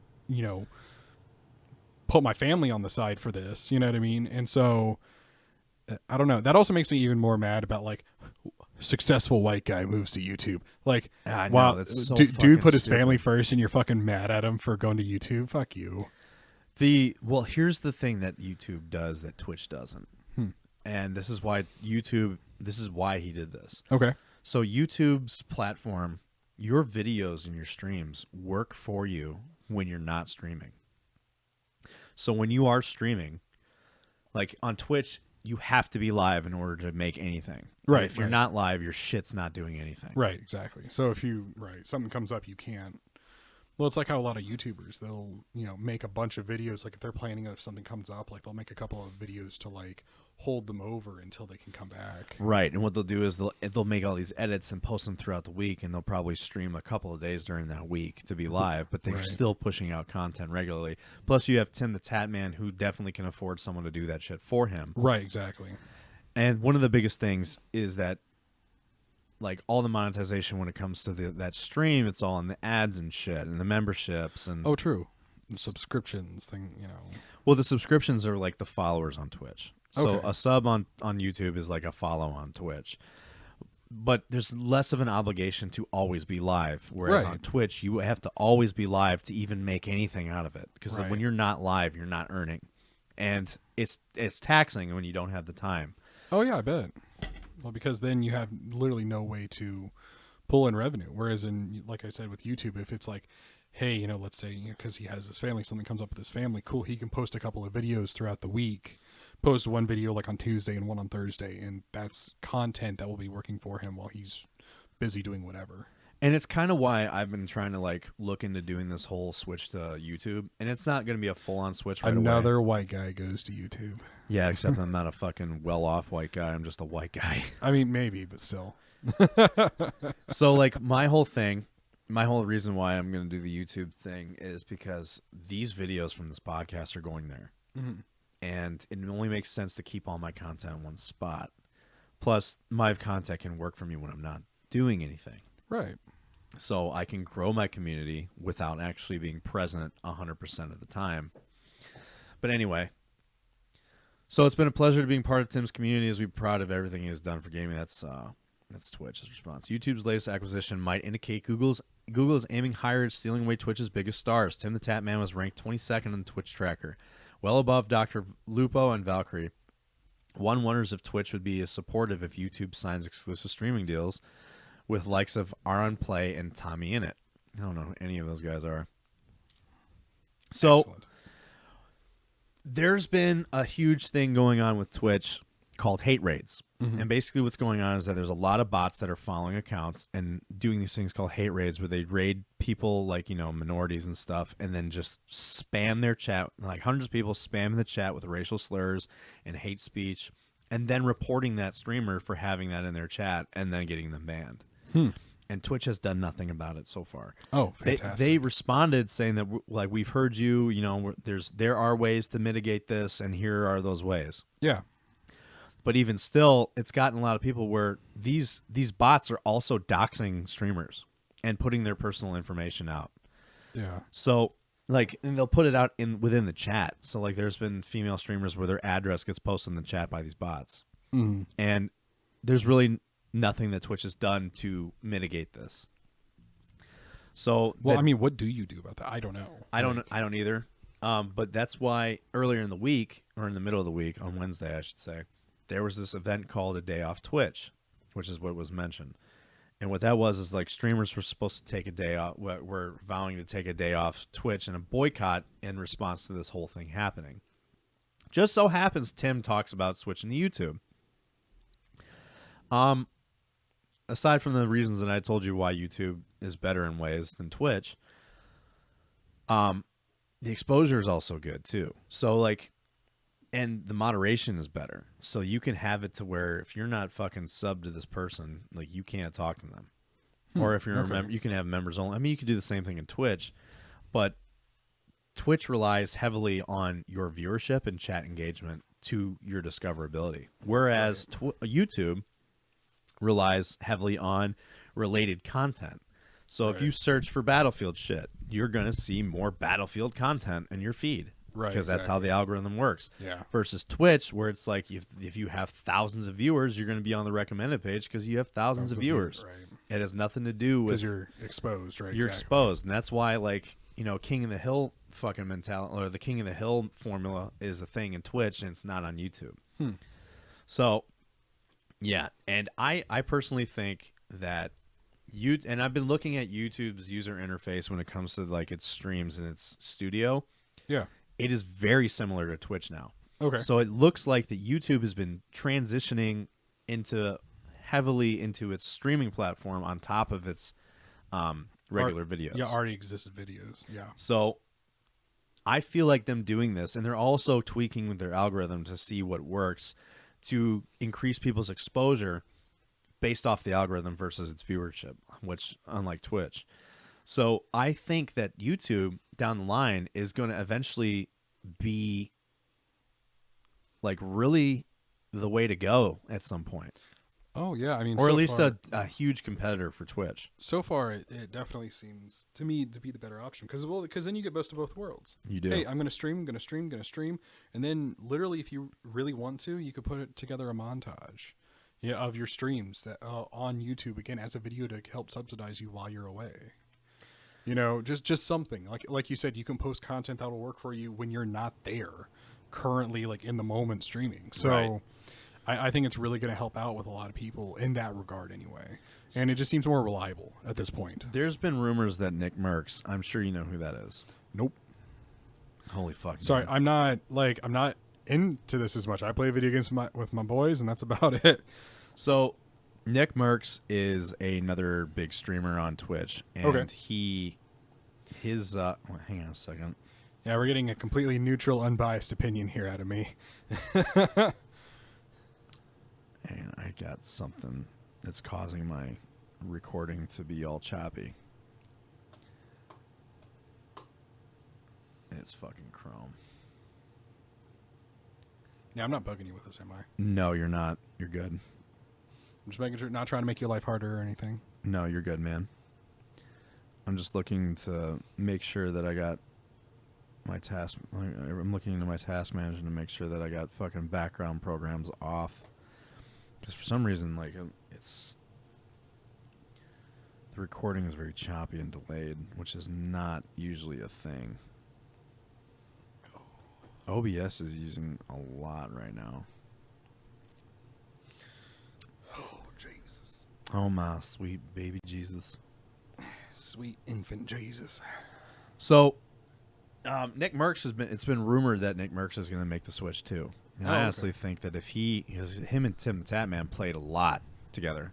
Okay. And if he makes that switch, I think Twitch is fucked. Really? Yeah. That's like a huge chunk of the viewership going to YouTube. Oh, true. I mean, I don't know how it's going to affect Twitch as a whole, like in total, but I definitely know that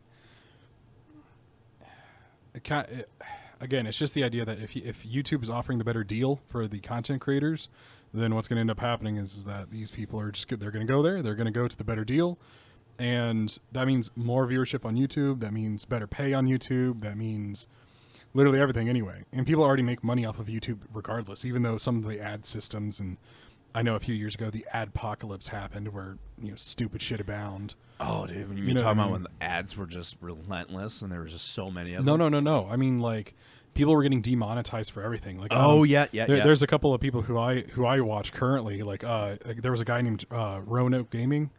He goes over like a whole bunch of like different things. Goes over like lore, ideas, scientific ideas, and tries to look at video games scientifically about like the background world. And he's talking about, I think, like The Last of Us. He called them clickers and got demonetized.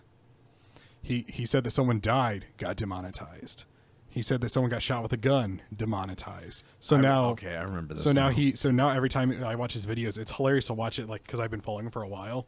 So it's funny to see some of his earlier videos that like have that stuff in it, and then like now his current videos are like, yeah. So before this person got unalived, oh, he says, yeah, or I've seen, or that they were forced to use a force multiplier gun, like, oh my god, yeah, like a force multiplier.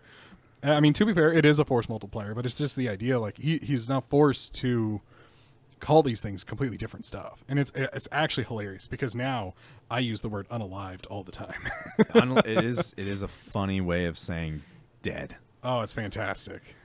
All right, so the moment I've been waiting for you. Oh no. I'm gonna show you some shit. Pun intended. Oh no, you fucking shit pocket. Why would you do that? Oh god. All right, I'm gonna skip ad in a second. Oh look, it's Elsa. All right, so you like where this is going, eh? No, I don't. I already saw the fucking thumbnail. The thumbnail. Yeah, oh god. I wish you didn't see the thumbnail. So I'm not gonna lie. I probably would have been a little bit more weirded out if what you showed me right now was just up on the screen without a thumbnail. I'd be like, like we're cool and all, but I don't think we're this cool. But I don't want to watch porn with you. All right. Now, you being a corpsman, I want you to tell me. What the fuck? Oh, yes. I want you to tell me. Is as she a corpsman. shitting on purpose? Yep.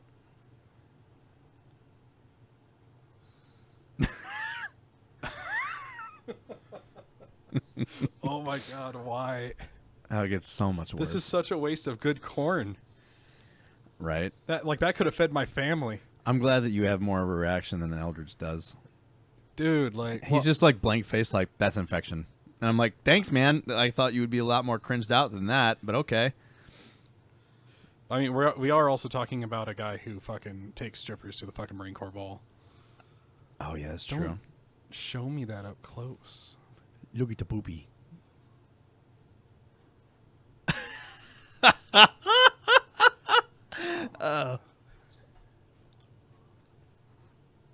Like, I actually have the urge to punch this woman. Oh, gross. Now you're a corpsman. Tell me, is that good? What she's doing right there? No. That's not good. That's infection, eh? That's definitely an infection. That's gonna be infected. Yeah, buddy. Jesus fuck, dude. What? It got worse. It got so much worse. Like, she prepared. Like, she waited to take a shit before this and said, yeah, we're going to make this. She held that for fucking all week. Minute, yeah. Like, why would you do that to yourself? Like, I understand people are into some dirty shit, but, like, that's like, hey, I gotta say, the comment section is quite interesting. Like you are actually ruining your vagina by doing that. Like, that is some dirty fucking shit. Pun intended. Like, that is disgusting. Let's get ahead a little bit. Where did she get more shit from? What the fuck? Look. God damn. Oh my god. Oh, dude, that part. Oh god. Fuck. Just the way that it goes down. Oh. Jesus fuck. Don't get me wrong, like, shit in and of itself does not, like, inherently gross me out, but, like, it's just so fucked up. Like, why would you, like, who thought, hey, oh, it's in her hair. Fuck. Soft stomach? No, actually, no. This video just always gets me. This is the only one that does that. Like, it's in her hair too. Fuck. Dude, it's everywhere. Fuck. You just disrespect my fucking corn like that. Oh, Jesus. dude. Like, who thinks I'm gonna make a Just watch. It just gets exponentially worse. Who thinks like, yeah, I'm gonna just like make a video like this? like more importantly, like, don't get me wrong, man. Like, I've seen some fucked up stuff in my life, but like nothing like. I like hey, to point here. Mm-hmm.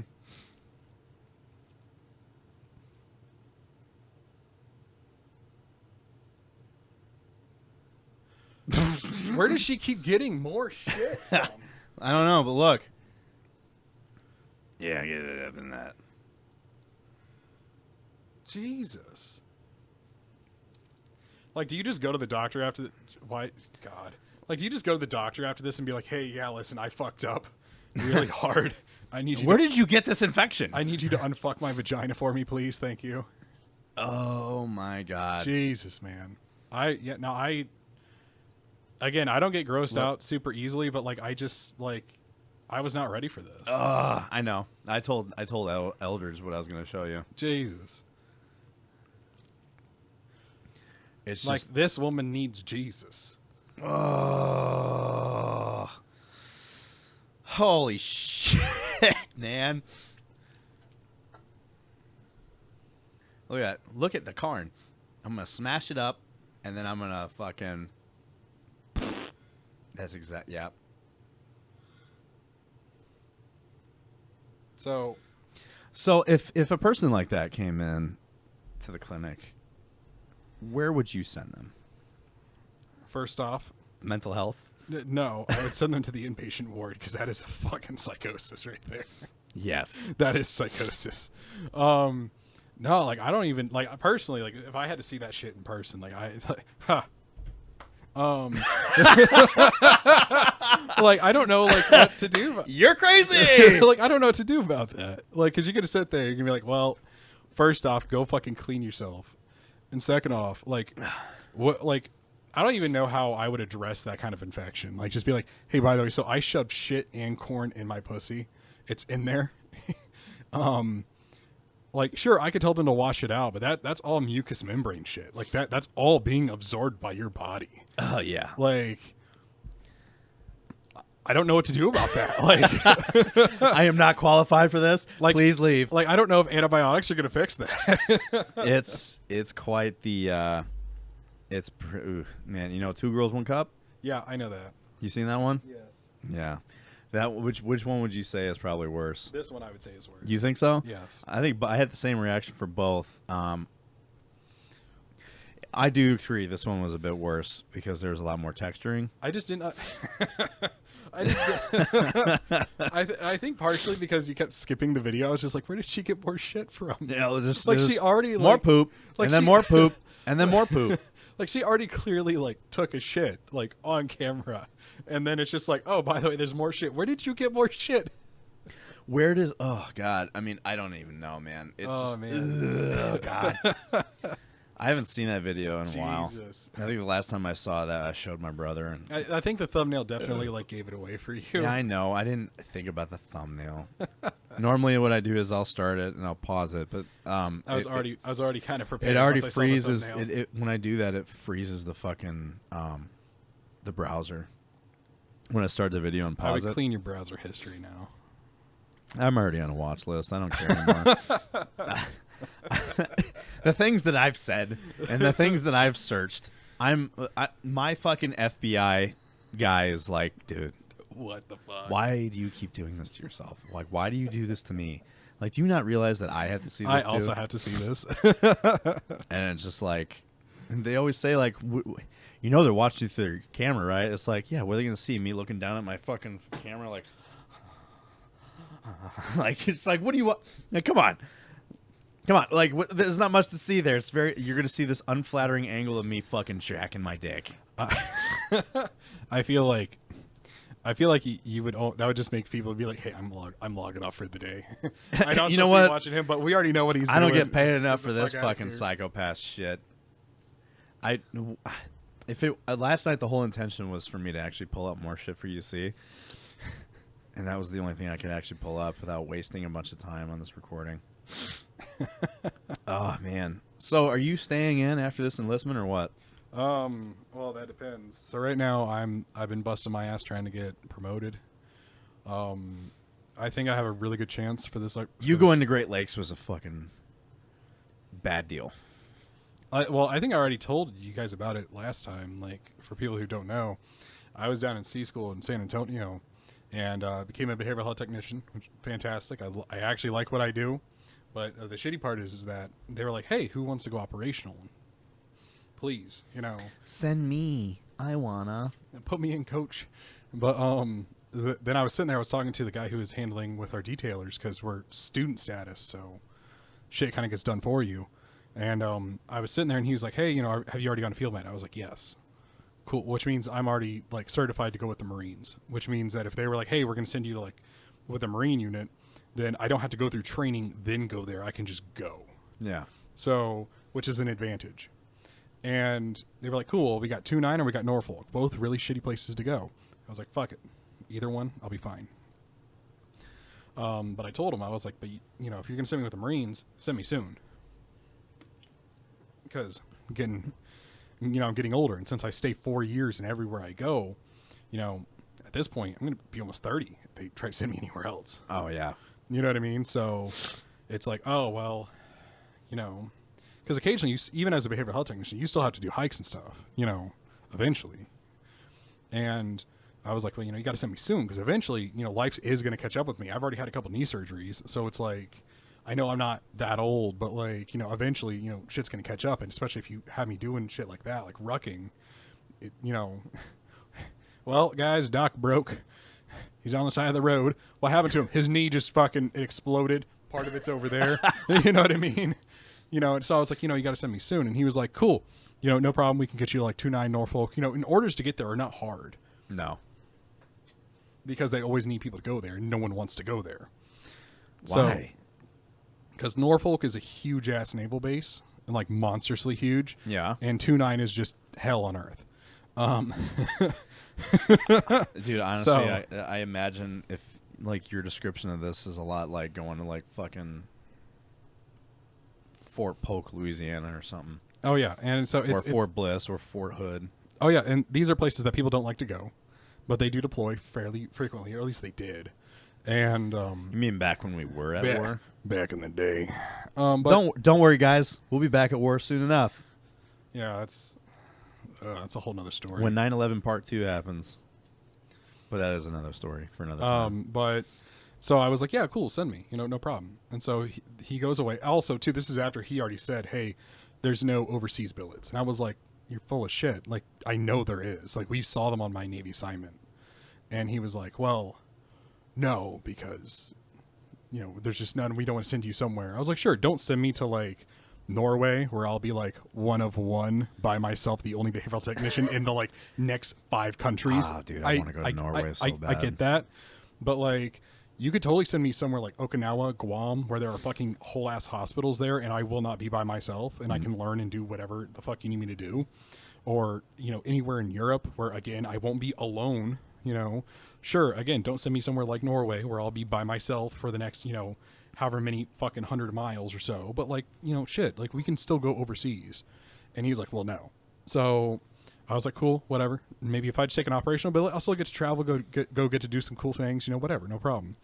He comes back and he looks at me and HM3 Ellis, and he's just like, yeah, you guys are going to Great Lakes. I was like, what the fuck? And he's like, what? And I was like, that wasn't even on the list. That wasn't an option that you gave us. Like, you just straight up said, hey, 2-9 or Norfolk. But I got Great Lakes. Made no fucking sense at all. Well, here you are now. That guy, at least you got this podcast to fucking make it not suck so much. Yes. Whereas when I was in Italy, like when it did suck, all I had was the gym and my best friend to play video games with, and that was well before streaming. Well, at this point in time right now, literally all I do is I go to work. I do whatever other collaterals or anything else that I have trying to get promoted, try to get, do NKOs, fill my education bill until I can get a new laptop to go to school. And I go to the gym, I come home, play video games with my bros, and on the weekends I come here and do this with you and, see, and and I see the woman on the weekends too. Like that's literally all my life is like 5 things. Yeah, so I'm normally the podcast is done on a Friday, but with my hours being what they are, I mean, I'm pretty flexible too. So like, if you ever want me to come out here, like I'm fucking cool with it. yeah, and you're not that far. No, I'm not. You're on base, right? Yeah, I'm on. That's base. like about 28 minutes. Yeah, or so. I actually all you gotta do is take Sheridan Road straight here. I actually left kind of late this morning. I still made it like close to 9:30. It's fine. I woke up late anyway. Like I was over at Keisha's place and me and her fucking fell asleep, and that first alarm went off because I knew I was gonna come over here, and I was like, Are you the kind of person that sets multiple alarms? oh, you damn Skippy, I am. I usually wake up to the first like 1 or 2, like legitimately, but I always set the others just in case because sometimes I shut mine off in my sleep. I would. Here's the thing. I'm half awake and I just turn that bitch off. Especially if I've ever gotten to the point where like I'm like really fucked up tired. Like on a normal day, if I get decent sleep, then the first alarm, maybe the second alarm, I'll wake up.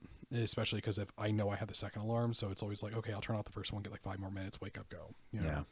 But just in case it's a rough night and I like don't get to sleep real well, I'll always set like multiple, like probably like 4 or 5 alarms, like set about 5 or 10 minutes apart because like it's like progressively like waking your brain up, So that's what I do, but I almost never use them. In fact, most of the time now, currently, most of my alarms are spread out between like 15 minutes. And they're used in the morning because some mornings you get up and you feel pretty all right. Yeah. You're like, good, all right, let's go. You're out the door before the next alarm even goes off. Yeah. And then there's some days too where I'm sitting there brushing my teeth or like shaving for the day, and I'm just like, fuck, moving super slow. The alarm goes off. Fuck, I gotta go. And it's not really to wake me up. It's more to like to keep me on track for the morning. Yeah, I mean, I'm the same way. Like for me, I have to set multiple alarms because in my sleep, will shut them off, and then I won't wake up. And thankfully, I have Alicia there to wake me up. Not like I gotta get up early anyway. I work 2 to 10. Fucking sucks. But hey, so let's leave off on a little bit of teaser for the next episode. So do you have any interesting stories that you want to share for the next one? Oh yeah, I got some interesting stories. I mean, I definitely have. Did you have a hoe phase? So, yeah, of course. I mean, most of us did. Not me.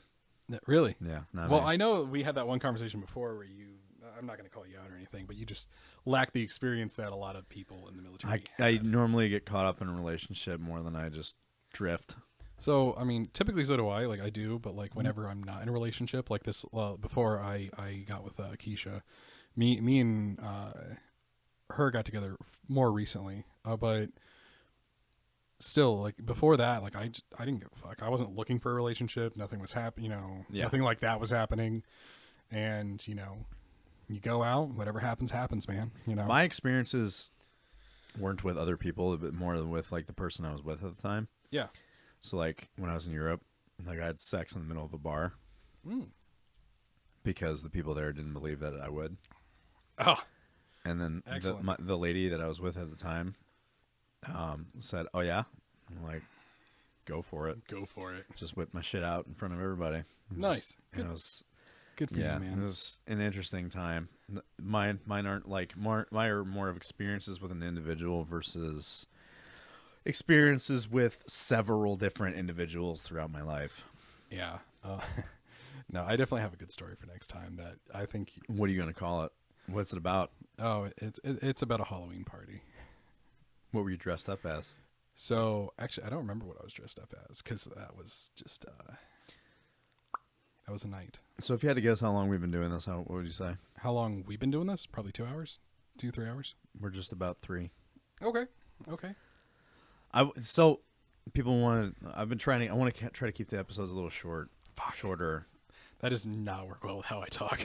No, not with me. Like me and Dr. Every time we end up, like the last episode was 4 hours. And that's even after cutting things like cutting out. things down. Fuck. So I'm like, that's why I'm like, one of the biggest issues is that I add too many topics. Okay, I mean, well, luckily this week there weren't that many. Well, we could also too, just like in the future, we could just sit there, like, be like, hey, here's a couple of like, try to get bigger topics, or like, obviously, if there's no big topics, we can get some smaller topics. Tackle those either depending on how you want to do it, either first or last, something like that. That's fine. Yeah. And, you know, just keep an eye on the marker and just be like, hey, listen, if we don't cover this topic for today, cool, we'll just push it to the next one. Love me through it, everybody. And I mean that, like, love me through it. This is all a new thing, like recording like this. And now we got someone that's completely new to it joining in. Like, wave at it again, huh? Oh, yeah. Yeah, wave at it. Yeah, there you go. Hi. Hi, guys. Man, I'm new here. Hi, everyone. I'm new here. But, yeah, so we're going to end this out. And, yeah, thanks for coming again. I'm thinking I'm going to have it, like, every other week with you and then every other week with Brandon. Okay. Yeah, cool. That way we can just alternate. Just let me know. Because now that I know that I can't run 3 cameras, so Like, oh shit. yeah, I know it fucking sucks. Unless I want to get like a $100 USB port, which I don't want to do. Anyway, guys, thanks for hanging out with us. We appreciate you for being here. We love you, and hopefully you watched the whole fucking thing. Because if not, you missed some good shit. Pun intended. You see what I did there? Good thing I couldn't. Good thing YouTube does not let me show you what we watched. Otherwise, you know what? I have an idea. What? Kind of do like live episodes ish, or like episodes that I can post and like that is like I can show NSFW stuff. What are they watching? Here, this is what we're watching. Oh my god! Just leave it up to like the chat. And people wonder why you guys call yourselves the Blacklisted Gaming Podcast. I'm like, shit like that is why we're the Blacklisted Gaming Podcast. Well, some of the things that we also talk about too, you know, probably. Oh, you know, like, I don't know, getting fingers in my asshole, you know, fucking... penetrating barely legal adults in the military. That was not me, but okay. Okay, you can save that one for later. All right, everybody. Love you. Appreciate you. We'll catch you next week. Have a good week. It's Monday. Suck its dick. Do whatever you got to do. Later, guys. Eat it, shitty corn cob. Eat shitty corn cob. Whatever you got to do. All right. Catch you on the next one, baby. Hell yeah. Thanks for tuning in, guys. And I'm glad that you listened to this entire episode all the way to completion. If you made it this far, I appreciate you, and I appreciate you sticking around. Sometimes these episodes can be a little long-winded, and this one we try to make a little bit shorter. So I hope that you guys enjoyed this, and if you did, go ahead and hit that subscribe button and turn the alerts on so that you know whenever I go live or whenever the next episode comes out, which is every single Monday, as I've already said. But also, if you don't want to watch these episodes and you want to go ahead and listen to them, we're on Spotify, Apple Podcasts, Google Podcasts, and even more. So keep an eye out for all of that shit. So I appreciate your support. I appreciate your love. And I hope to hear you guys' feedback. And I hope to see you guys in any of my streams. Love ya.